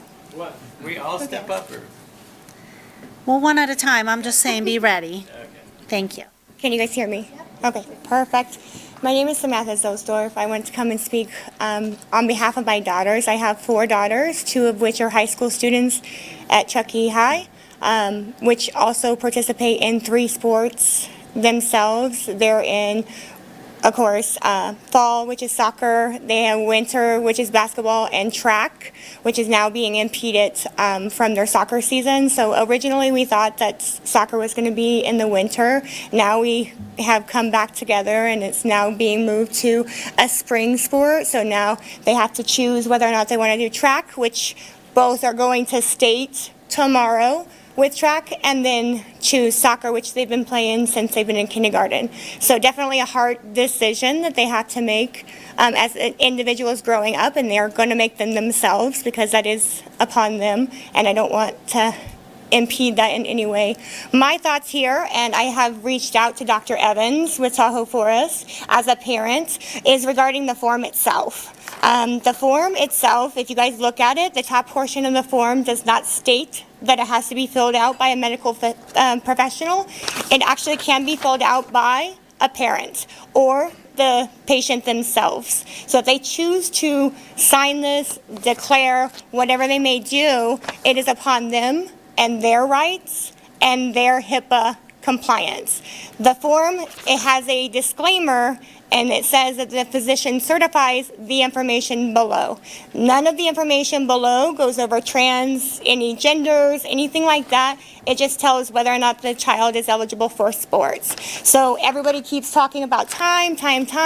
That's all we're asking you guys to do, is reconsider a program that will allow all sports as they lie, not having them changed, rearranged. Soccer season, we have coaches that can't even come and be our coaches any longer because they have other commitments in their season, whether it be a soccer team or anything else. But I want to know what the outcome potentially would be from us all speaking here today. You guys have a hard decision. It's supposed to be made by tomorrow. So us coming and speaking again today, more than likely it's not going to be made tomorrow, or is already made, which the slides can show that you guys have leaned towards the CIF. I'm hoping that you guys can reconsider, give us more time, get us a stabilized program that will allow all sports as they lie and not changing our seasons.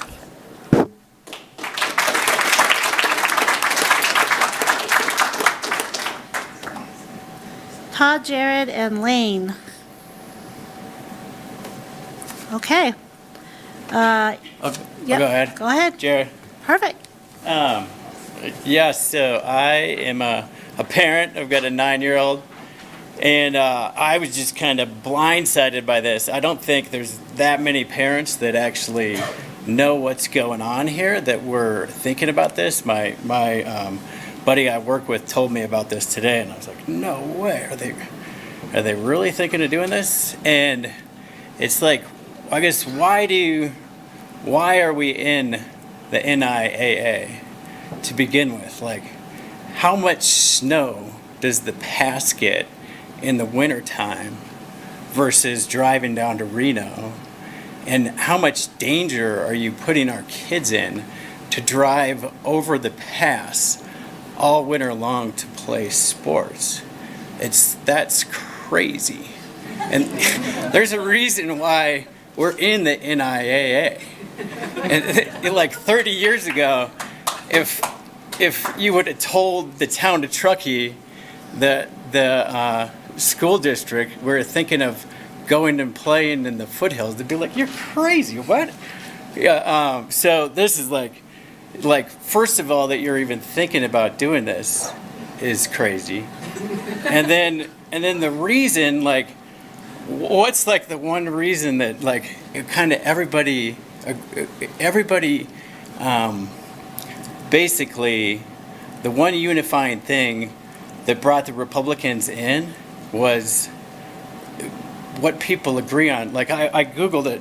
It's like 70 to 80% of people agree that we should not have boys playing in girls' sports.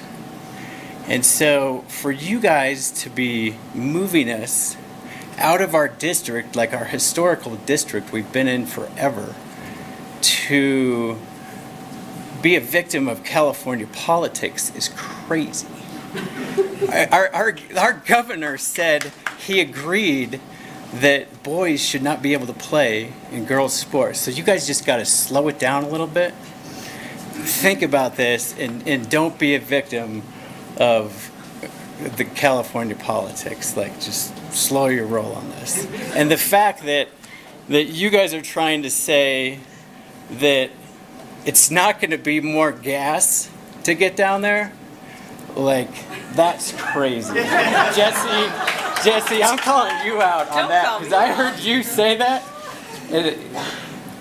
Like, I drive to Sacramento. Sir, can you finish your thought on the microphone? So, because you're being televised, so speak to the mic. Thank you. Yeah. And I've driven to Sacramento, and I've driven to Reno and Carson City in the winter, and I know which one's closer.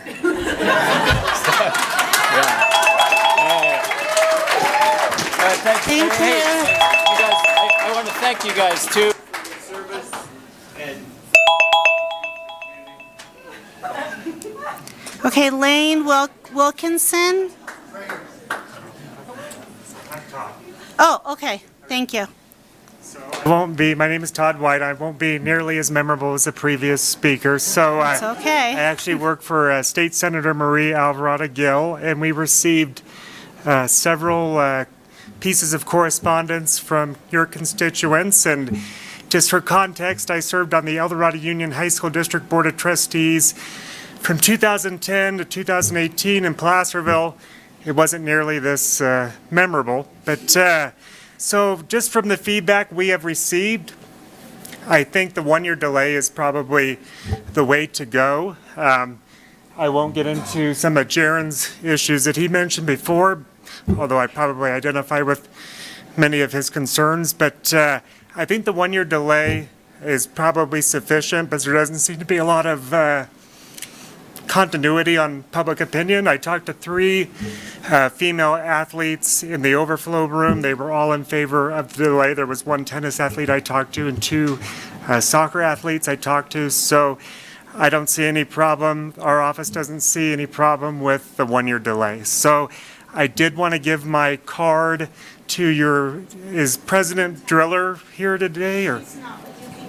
She's here? She's not, she's online, but you can give it she's to on TV. Okay. Superintendent Kramer. Okay. All right. She will share it with President Driller. Okay.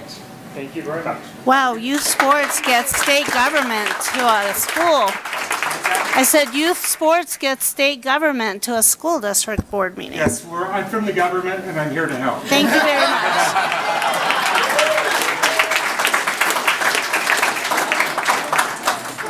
All right, thank you. Hi, I'm Dave Wilkinson. I'm number 21, so I may not cover a whole lot of new ground here. But I was thinking the same thing as the attorney over here, that we're talking a lot about California law and liability and AB 1955. But federal law and the Constitution, they supersede any state laws and constitutions. So 1 year pause sounds okay, but I think the pause should be until all these cases get finalized. And it sounds like they're going to all go to the Supreme Court. So, it would be kind of silly for us to all move everything and change schedules and then have it all change. The other thing is that they're talking about, all these different soccer seasons, division this, that. Which one aligns with the CIF schedule that goes from league to regionals to sections to state? Because if they're not playing during that time, it's not going to do them any good. Yeah, they're going to get to play, but they're not going to get to compete like that. Another thing is, one of the things the board is supposed to do is community representation. And I'm not sure that we're getting that. Yeah, and that you're an elected board, and I don't think I heard anything about any of this stuff during the election, that there was going to be a change or anything like that. So, and as far as, transgender sports, we want to be kind to everybody, but not by sacrificing the majority. And that's pretty much what you're doing if you allow that. Plus, AB 99 isn't just about boys playing against girls. It's also their safe spaces. It's locker rooms, it's bathrooms, it's all that stuff too. So I think we should, yes, we're talking about schedules and stuff like that a lot, but not about the really important things, I think. Things that are going to impact the students and the parents. So, budget, the facility guys, it sounded like he was saying it's not really doable. It says we're going to destroy the fields if we try to clear them. The cost of it, going against federal law, losing federal funding. What's that going to do to the budget and paying for all this stuff, right? Somebody said 1.8 million. Can we afford to lose 1.8 million? And you're basically going against federal law with AB 1955. There's also the 14th Amendment that they're basically taking away the right of parents to direct the care and upbringing of their children. That's what the 14th Amendment is. First Amendment on that form, I don't see, plus I don't see the HEPA law thing, but the First Amendment, they're compelling teachers to not tell the parents full information. So, anyway, thank you.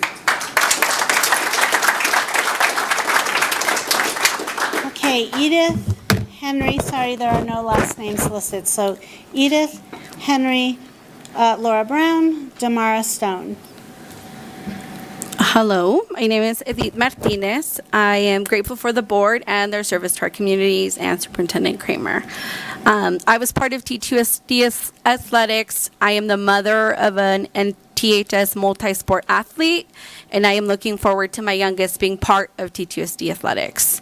This is an important moment to reaffirm a core principle: the rights of others are not negotiable. The desire to play fall sports or to choose between sports should never outweigh someone's fundamental right to live free from discrimination and invasive medical scrutiny.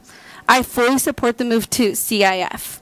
Much of the opposition we've heard is rooted in privilege and entitlement.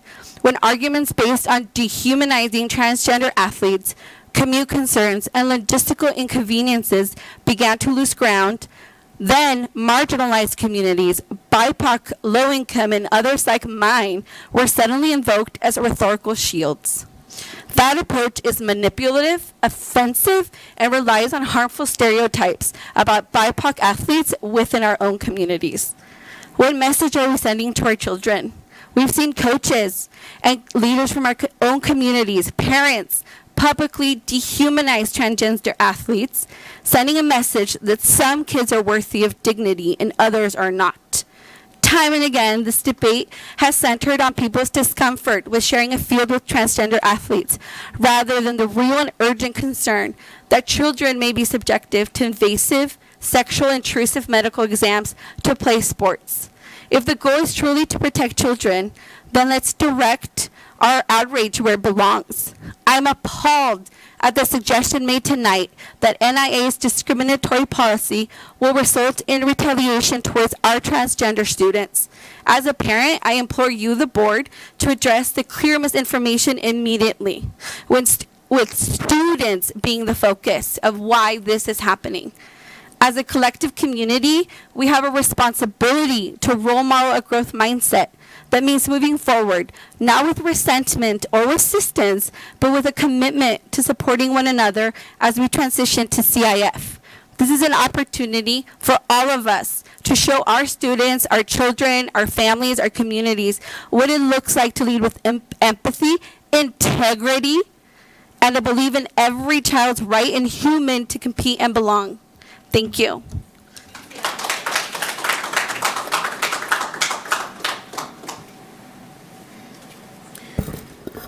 Good evening. I'm Coach Henry Ryerson. I was the head coach of the tennis program for the past decade, both boys and girls.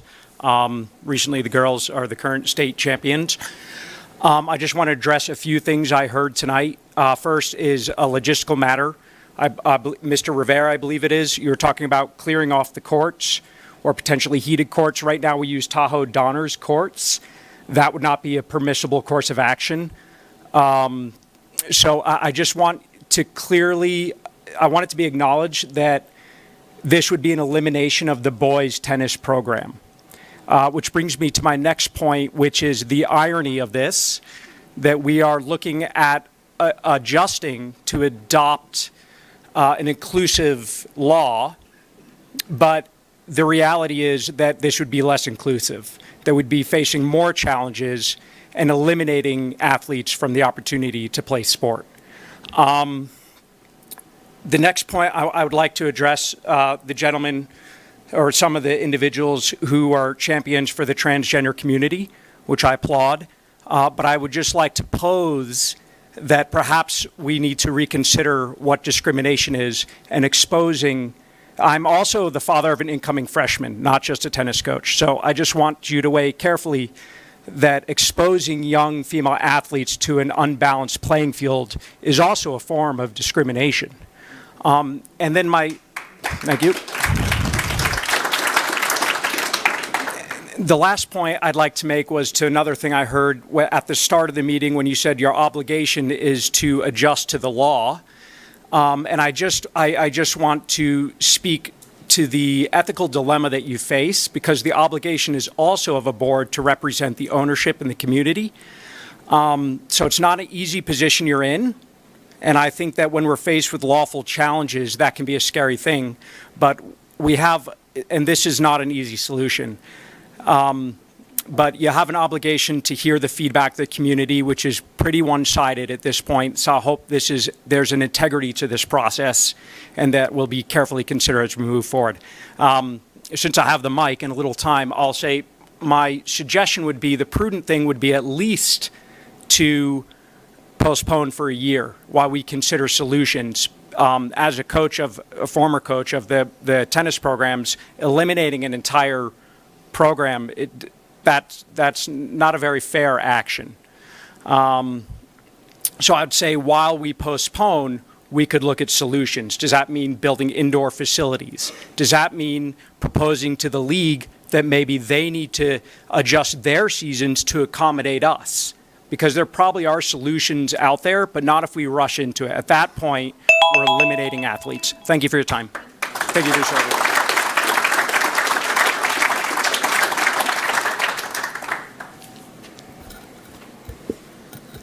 Hi there.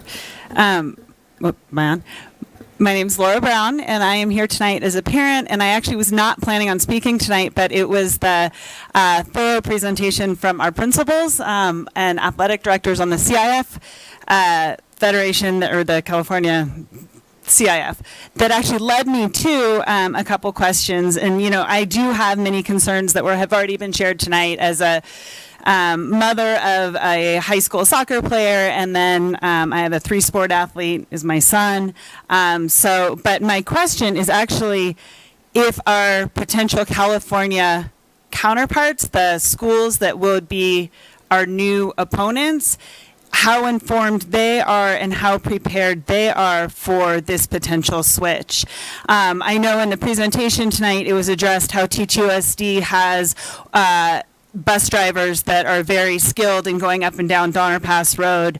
But I'm curious if our counterparts in Sacramento and the Sacramento area, if they have vehicles or if they have bus or transportation staff that is also trained for that.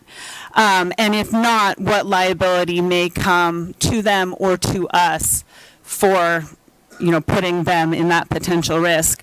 I appreciate that TTUSD has thought about that of a potential overnight if 80 does close up on Donner Summit, but I also wonder if the school districts that might be coming here, if they are prepared to potentially have their students and or families staying at an alternative location.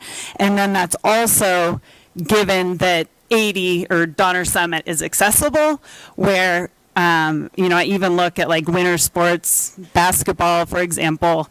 Oftentimes there's Friday night or Saturday games. If 80 closes, oftentimes a varsity basketball game ends at 9 o'clock at night on a Friday night. And we know sometimes housing in Truckee or in Tahoe City is not readily available if hotels were needed. And likewise, if 80 closed down at a chain check below Donner Summit, and we had teams down in the Sacramento area, just what accommodations might be considered there. So again, it was more just ideas or thoughts that came to my mind actually as a result of the presentation. So just wanted to make sure these things were being considered. And again, if our potential new opponents aren't aware and trained, it might be yet another reason to advocate for a year so that they can prepare to travel our way. So thank you. Okay, the last three are Damara Stone, Hayden Featherstone, and Bobby Schaefer. All right. Good evening. My name is Damara Stone. Thank you to the board for all of the work that you've done over the past week and allowing this second follow-up meeting to happen so we can continue to express our opinions. I've been a Truckee resident for 27 years. I've worked for Tahoe Forest Health System for 24 years. I have two children, one that is a graduate of Truckee High and one who is a current varsity soccer player, and also she's on the varsity, or she's on the track and field team, leaving at 7 a.m. tomorrow, so for states. So one thing that I've heard a few people speak about is just the legal issues surrounding this. I saw a little bit on the pros and cons, but I feel like it wasn't fully explored on the legal ramifications. There was the potential that we may get fined. Okay, so we may get fined. I work in the education department of Tahoe Forest, and we are constantly getting new laws that we have to comply with at the health system all the time. We're bringing on different education, different training, and almost across the board, these laws give us a grace period to develop our training programs appropriately. So in the case of like the workplace violence and healthcare law, we had a full year to develop our training program to implement. So it doesn't seem unreasonable to have time to explore these different options. Also, I want to say that Nevada itself, so NIAA made this decision. They are a sports governing body. It is not a state law.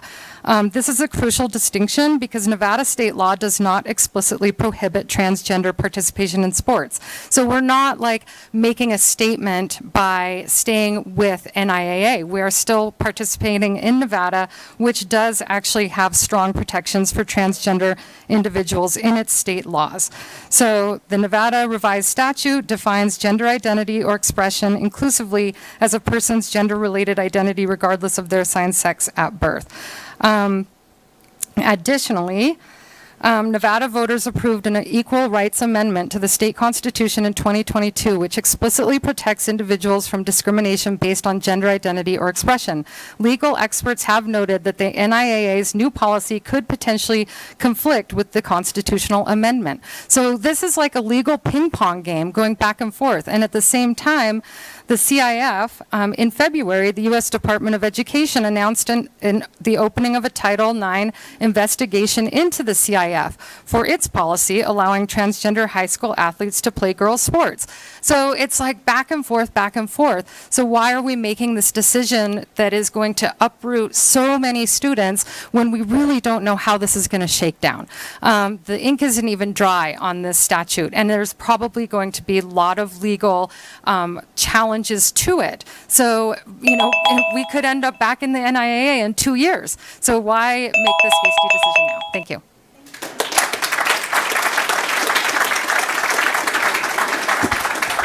Are Hayden and Bobby still here and wanting to speak? You did, thank you. Sorry about that. Okay, so Bobby Schaefer, and then the very last speaker for the evening is Jamie Lagar, if I'm saying it correctly. Okay, thank you. Go ahead. Hi, guys. My name is Bobby Schaefer. I'm a graduate from Truckee High School. My family moved out here in 1990. My dad is the infamous Coach Bob Schaefer. I had Mr. Mooney as a teacher. Not to date you, Mr. Mooney. You're looking great still. My dad moved us here because we came from a bad area, and I was bullied. So I can sympathize with the trans community. Nobody likes to be bullied. And I think the reason my dad got into coaching was he fights for kids, right? You give these kids opportunities, and that's the great thing about Truckee sports, and not just Truckee football, is you get these kids that they shouldn't even be on a football field, right? But they stay the process, and they fight, and they fight, and they fight like what Wolverines do, we fight. And these kids turn into all-state, and it just changes their life. They may never go play another sport again, but it changes their life. So I implore you guys to, like, the people you need to really listen to is not me and everybody here, is the kids. Because they're the ones, this is their lives, you're affecting their lives, okay? Go back to when you were a kid. I don't know if you guys ever played sports, if you have kids that play sports. It changes kids' lives. Because if they're not playing a sport, what do? We get in trouble. It's just our nature. We do dumb things. And it's huge. Like, it just rallies communities, it's support. I mean, look how many people I coach. I don't coach for the money. I coach for the kids. And I watched how it affected my dad. When he passed away in 2017, they had a whole wall with kids that wrote all kinds of things. And it's not just boys, it was girls. He just changed their life. And I told myself, I want to be like that. So I got back into coaching. My son's going to be in 9th grade. He's a great kid. And it's not about your race, your religion, your sexuality. It's about Are you a good person or are you a bad person? Okay, those are the only two people in my eyes. You're either good, and I'll fight for you. If you're bad, I don't want anything to do with you. And the other thing too is with this structure, friends and I have looked into building sports domes because we've always needed a sports dome in this community because in the winter, kids have nothing else to do, right? They get into trouble, they end up doing other things, and it's not cheap. I've looked into it's like a tent. It's not structurally safe. They'll tell you snow load, but it's going to be double. And like Ms. Martinez said, $20 million, we have to pay for that, right? Like that's just for that. If we want it really to be sound and what it's supposed to be. And then just to get anything processed in this town is difficult. We've been trying to get lights at the football stadium since 2016 and it's still don't got them. So just listen to put yourself in the kids' spots. And I think the minimum is to put everything on delay. And, you know, if we get put into this foothill division, it's a monster division, and it's gonna tear these kids down a little bit. I know they'll fight hard. It's because what we do, and we have great Coach Ivins, Coach Bennett that fight, and are just great coaches for these kids and role models. So I just implore you guys to really look into it and do a delay and do what's best for our kids. Thank you.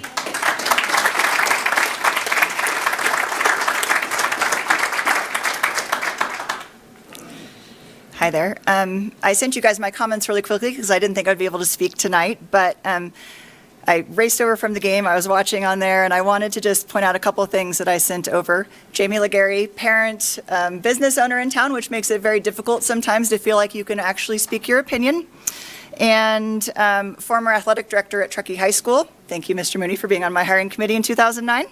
So a couple quick questions that I had.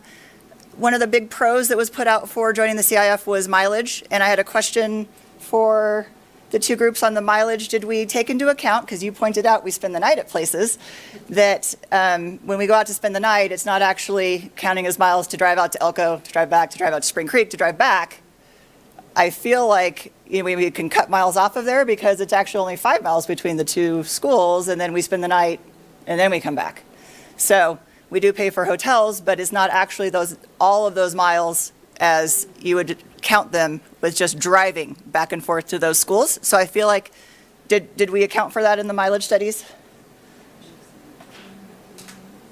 So the public comment is public comment. We don't have that was just a question I had, because I feel like the mileage studies might be off because we actually spend the night at those farther away schools versus driving out to one, and that's for North Tahoe also, with West Windover and I think it was White Pine. My second comment was I felt like the petition that's gone around, we're at I think like 1,800 signers right now. I feel like that's skewed low because I think because the two largest employers in the district, that I feel like some of the employees of those two largest employees in the district, the school district and Tahoe Forest Hospital, I feel not everybody felt that they were able to freely sign that. My last comment, and I've struggled if I wanted to say this or not, but I'm for all kids. I'm a hugger. I make people uncomfortable. I'm for them so much. And my question is, how do you define who is the most vulnerable population? I've heard most vulnerable population, even over the last week and a half, defined as race, defined as sexual orientation, defined as transgender, defined as income level. And since my involvement began officially in the district when I was there in 2009, we've lost students. And I think you all know what I'm talking about when I say we've lost students. They do not fit in those vulnerable boxes that you're describing. One of the hardest phone calls I had to make was out to Spring Creek. Our football team's going to be arriving in about a half an hour. They're all finding out that they just lost one of their senior class members, not on the team, this morning. My daughter lost a teammate. Same thing, not fitting in your vulnerable boxes. So I'd just like to say, how do we define who's vulnerable out of all of the kids in the district? Thank you.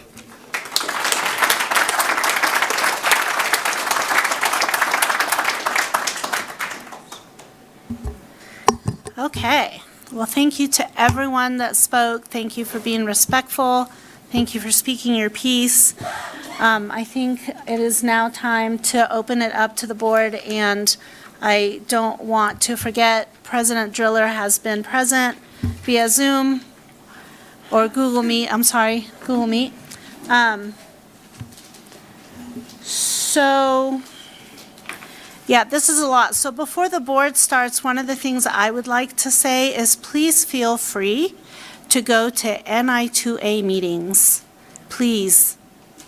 Because even if, whether we delay or we don't delay, it's still a matter of having to deal with it eventually if we delay. So please, feel free to organize and go to those meetings, write emails. That's just my own personal piece. President Driller, how about you start so I don't forget? Hello from the East Coast. Thank you. I definitely want to thank everybody that did speak, that did write letters, and I tried to write back to most everybody that did write to the school board with their comments. And I reiterate what Clerk Hennessy has stated, that our community definitely has rallied and has provided support and input to us. But thank you to all the students. And that, again, as we always say this, we love our students coming out. And I think this has been a tough one for all of us. At this point, I just looking at, I did make a lot of notes just because this is a huge deal. And just reiterating the fact that, this was a legal move from the beginning, and then how do we solve this dilemma because it was a law. So we did make that quick move, but I think moving forward with all the input we've had, I think that we as a board have had an amazing opportunity to hear from all of us. My gut feeling from the start, and I would love to hear from everybody else, and I won't, don't stop my circle back. I'd love to come back afterwards. I am a coach as well. I've been a coach forever. So sports in school is a huge part of the reason I'm here. I don't have kids in the school right now, but I coach skiing, I coach cross country, I coach mountain biking.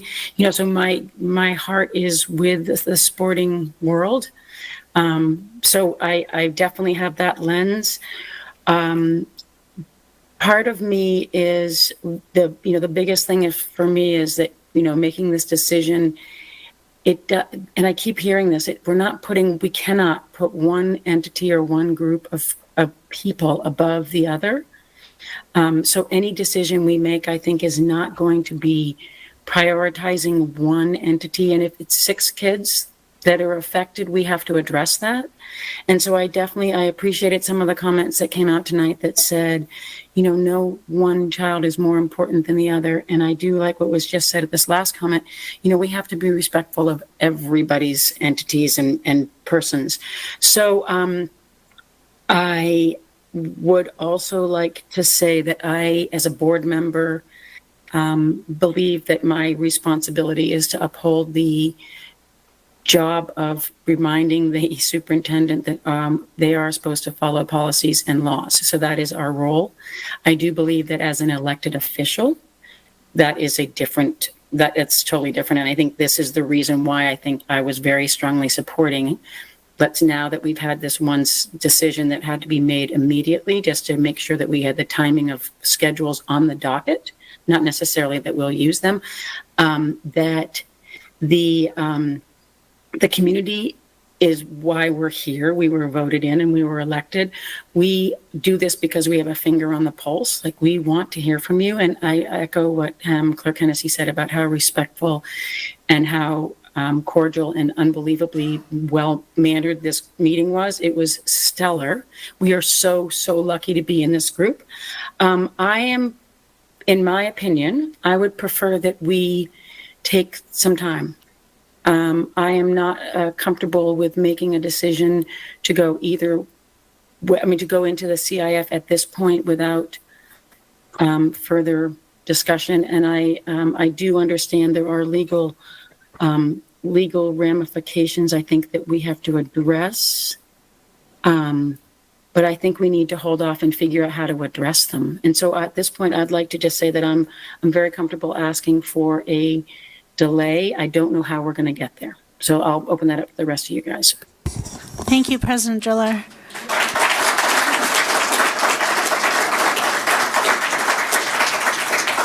Trustee Levac, do you want to share what you're thinking? Not right now. Okay. Mr. Mooney?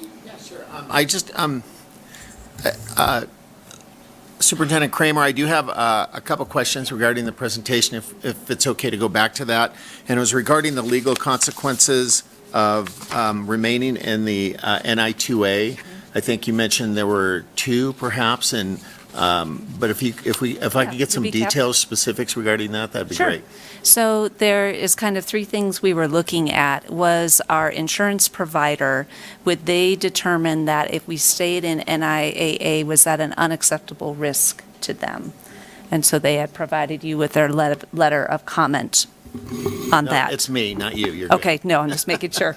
And then we talked about the Attorney General could potentially look into our school district because we weren't following those two aspects of the California law, the student privacy rights, and then also the eligibility requirements being birth at sex versus also including gender expression and gender identity. So that would be the Attorney General. Any student or family in the district that is harmed could also bring a legal suit against us, would be the different ways. And when you talk about the Attorney General looking into our noncompliance, what does that look like? It's an investigation, and so they will do interviews and make a determination about if we were following the law or not. And then I might have to grab my notes or turn to Dr. Cohen. They would do a court decree. And sometimes what that looks like is then for up to 5 years, they will come in and monitor. We have to pay for the staff and pay for additional trainers. So they kind of lay out, in order to get us into compliance, they work with the court and do court decrees to tell us how to get there, which can come at a financial cost as well. Did I capture that right, Dr. Cohen? Did I leave anything out about the Attorney General? Basic summary, I'm not sure I would use the word decree, but they can come in, do an investigation, and determine whether we're in compliance or not. Kind of, this is a rough nutshell of what it would be, and then set corrective actions for us. So could corrective action include suspending our athletic program mid-year? Well, we were trying to figure that out with legal counsel, because as many people are pointing out, it's uncharted territory. She didn't think they would stop at mid-season, but she could see at the end of the season they would say to stop. But we don't know what they would say.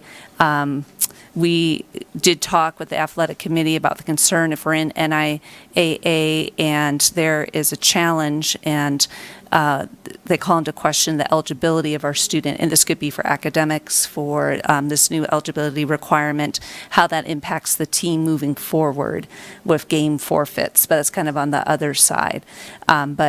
So your question was, could it potentially be stopped? We don't know. I honestly don't know. It's a big hypothetical. Yeah. Yep. Okay. Yeah, I do have some more. I'm in agreement with, I forget who was out here that said that the NI2A broke up with us. They imposed a policy on us that they knew damn well was going to put us in a situation where we are having now a moral dilemma. Which kids are we going to protect? And I hate being in this position because, as President Driller said earlier, our responsibility and our care is for every single solitary student in this district. Not some, not most, every single one.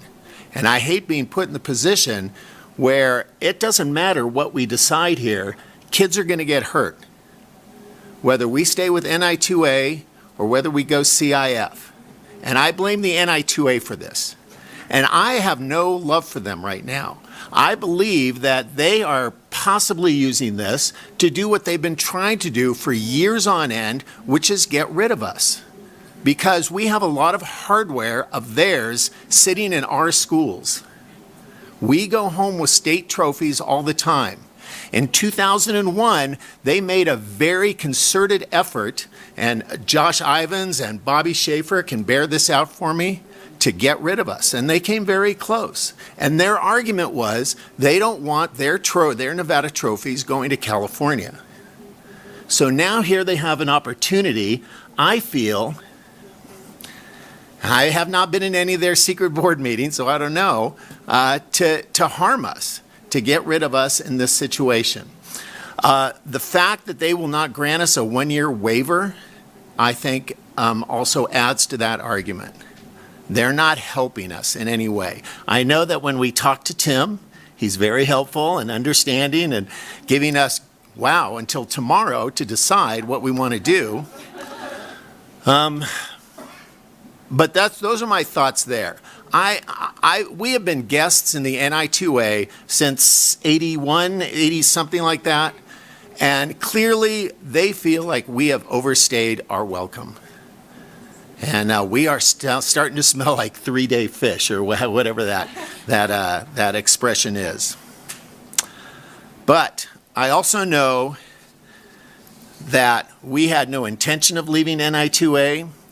We like playing in the NI2A. Our kids do well playing in the NI2A. It has worked out for us for many, many, many years. And I would like to see us stay in the NI2A, whether they like us or not. But we have legal ramifications, if we do, that we have to be willing to face. Possible interference, I'll call it, by the Attorney General and the California Department of Education. I am hoping that should we decide to stay with NI2A for a year or whatever the case may be, that they will see we are making a concerted effort to try to make things work for our students, and they will work with us. There is the potential that the family of a trans student who has now been barred from playing on the sport of their choice may sue the district. That's a whole different story. I don't know that we can work with that.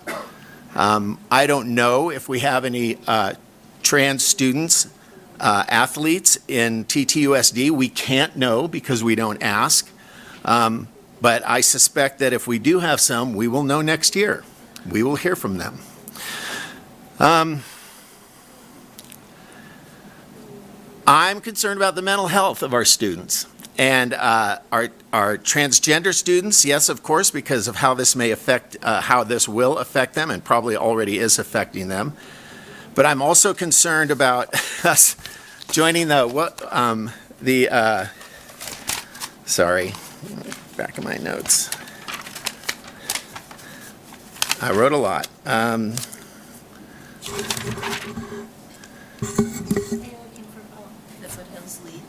The Foothill Valley League. It seems to me that it's not going to just be football. I know that we've been told by CIF that we punch above our weight, but when I look at the numbers of those schools, I don't think we punch above our weight that much.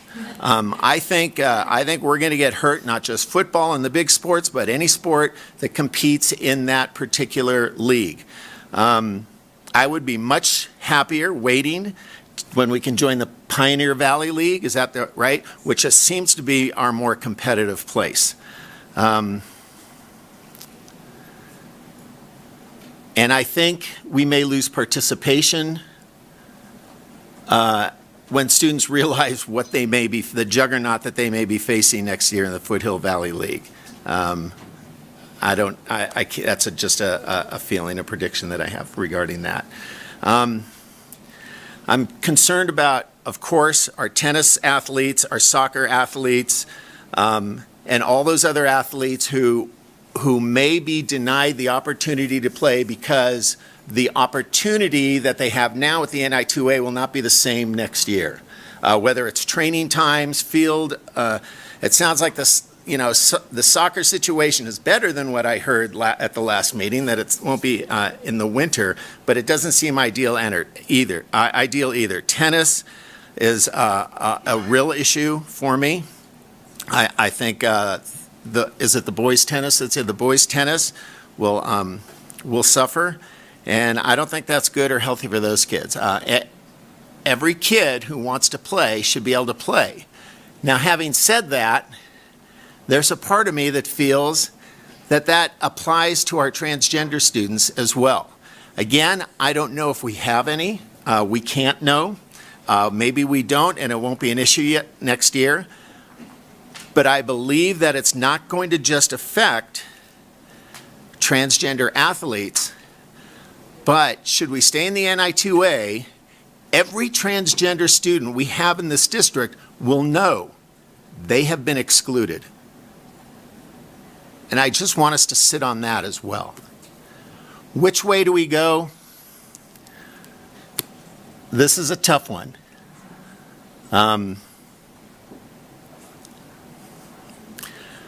But I do support President Driller's opinion that we wait a year before we move on with a decision to move to CIF or not.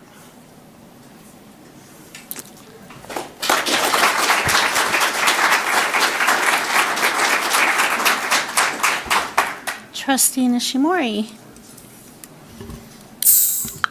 Thanks for leading with that for both of my other fellow board members. At the last meeting, I asked for us to take what little time we had, knowing that there was going to be a decision tomorrow, to just try and get a grasp on what we were facing from a community level. So we did that. And kudos to Superintendent Kramer and her team. All of the data that came out of this with such a short amount of time. And I look at that and look at the parent participation, the student participation, just overall community participation, thinking, what could we do if we did have the benefit of time? I think that was one of our first speakers, what can we do with time? And then I went through and just, re-looked at all the public comment, thought about the conversations. I've had many conversations with community members since that last meeting about the challenges, about questions, about just sort of information that we haven't fully resolved. And then I kind of circled back to Valerie Laguna's public comment, which was so impactful. I don't support a system that leaves people behind. We have not created a system that doesn't leave people behind at this point, in my opinion. And I hear that in every single parent's voice, every single student's voice. Like, why should I not be able to have the benefit of mental health from sports, of learning? I've been hugely impressed by our community's level of engagement on this discussion, but equally willingness to kind of face and understand the challenges of this. I don't think anyone in this room that I've heard wants someone to feel bullied, left out, not part of the conversation. What I heard is a community coming together and saying, we have not found the right solution. We appreciate that everyone's having this conversation, but we want to help find a solution that fits Truckee. So going back to my last comment of, we're not a one-size-fits-all. We haven't figured it all out. We haven't created any equity in this because we've talked about challenges with individual teams not being able to do multi-sports, specific sports being left out of the conversation somewhat because of logistics, the cost. I mean, there's so many things that have been thrown at our community over this discussion. And I think a one-year delay gives us time to have additional community conversation. I'm hoping that as part of that, we can work on the not leaving people behind part of the conversation. I think that's just a huge component of this that we haven't really resolved. I don't know what that looks like, but in my mind, that's more of a community engagement process where we have students being able to be part of that conversation. Like, what solutions do you have? I mean, we have great student participation, and this is, who could come who weren't currently training for sports or in sports tonight or studying for APs or other classes, right? I know they have ideas and they just haven't had a chance to bring them up. The rest of our community has ideas and haven't had the opportunity to raise those. I think our voice is much stronger when we are collective. And that's what time gets us, is that ability to kind of think through not just the logistics, but the community implications of making a final decision, which we will have to do at some point, whether we take a year or we, need more time than that. I don't know, but without having the benefit of that, we're not solving anything. We're really just changing sort of the level of discrimination and who it's pointed at. I think Jamie Legary brought that up of, sort of who's our vulnerable population. I mean, right now, it's any student that's being excluded. Like, it doesn't matter the income, it doesn't matter, their background, whatever it is. Like, we're looking for people to feel like they're part of the community, and that's what we want. And so I support my other two fellow board members and what they've raised so far in our ability to really have the conversation at a community level of how we don't leave people behind in a final decision. But I do challenge us as a community to come together and work on that. And I would volunteer that if we have those types of conversations, to participate in those as a board member, sort of outside of a formalized board meeting. And, maybe that's part of the future conversation of, what do we want to work on and focus on so that we can have this at a much deeper level than what we're able to do tonight.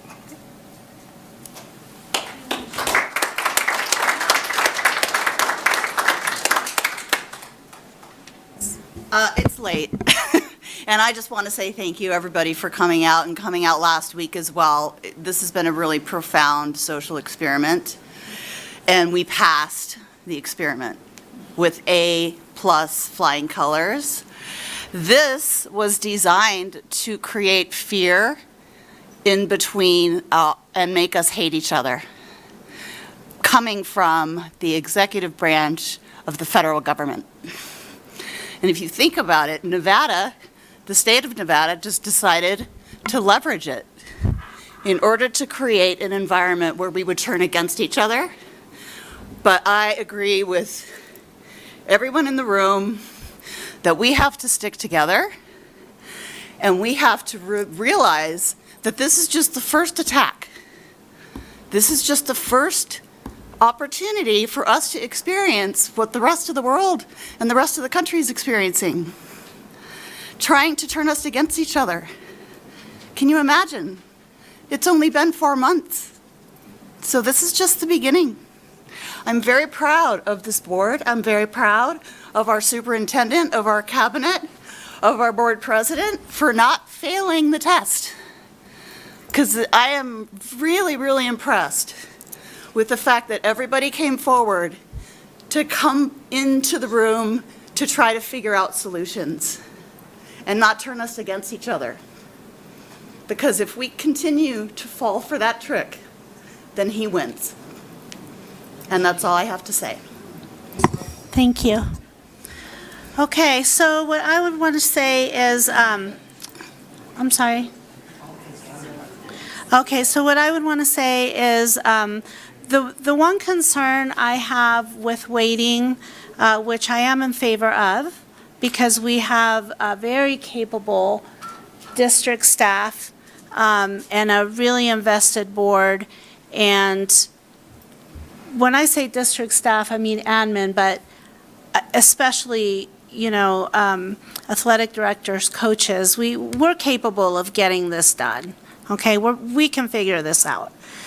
So I am in favor of waiting a year with one caution, and that is that if the investigation does happen and they shut us down, we all need to remember that this decision was made hearing our community and trusting our guts. I'm not saying it would be the community's fault that the kids don't get to play. I'm just saying that that is a real possibility.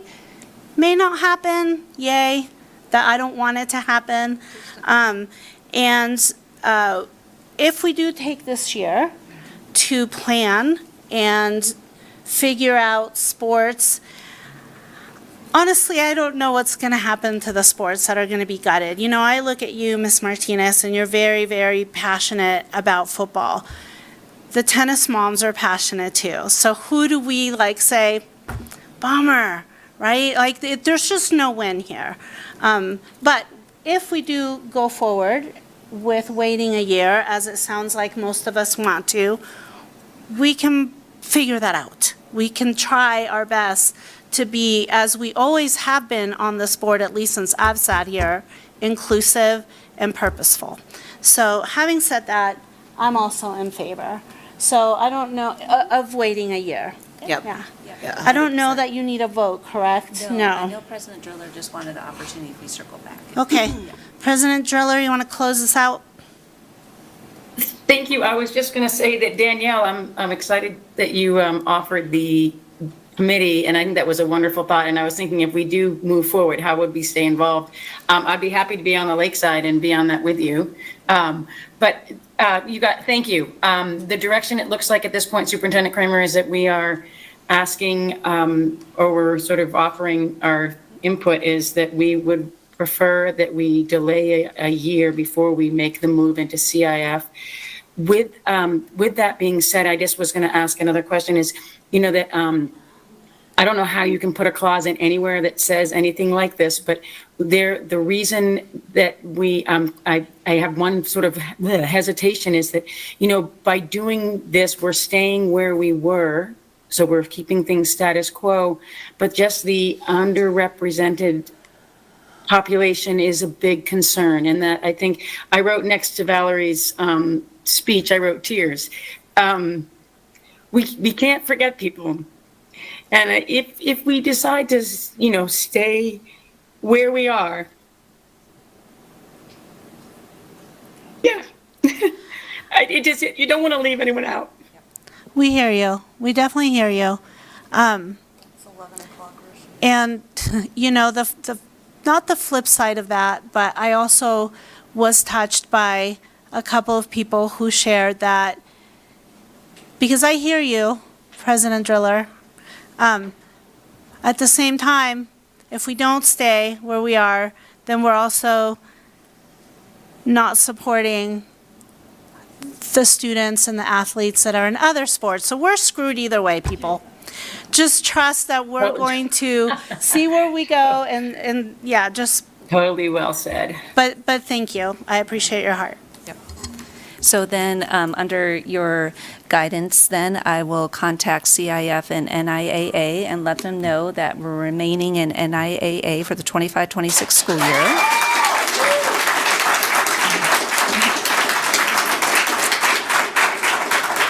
All right, I just need to officially ask the board members, are there any last comments or questions for this evening? I would just hope too that we could have some kind of regular updates on our board meetings, just so that we're addressing sort of this question of how things are, what new information we have, or if we're able to answer additional questions, or just sort of keep it fresh so that people don't feel like they're not informed, and that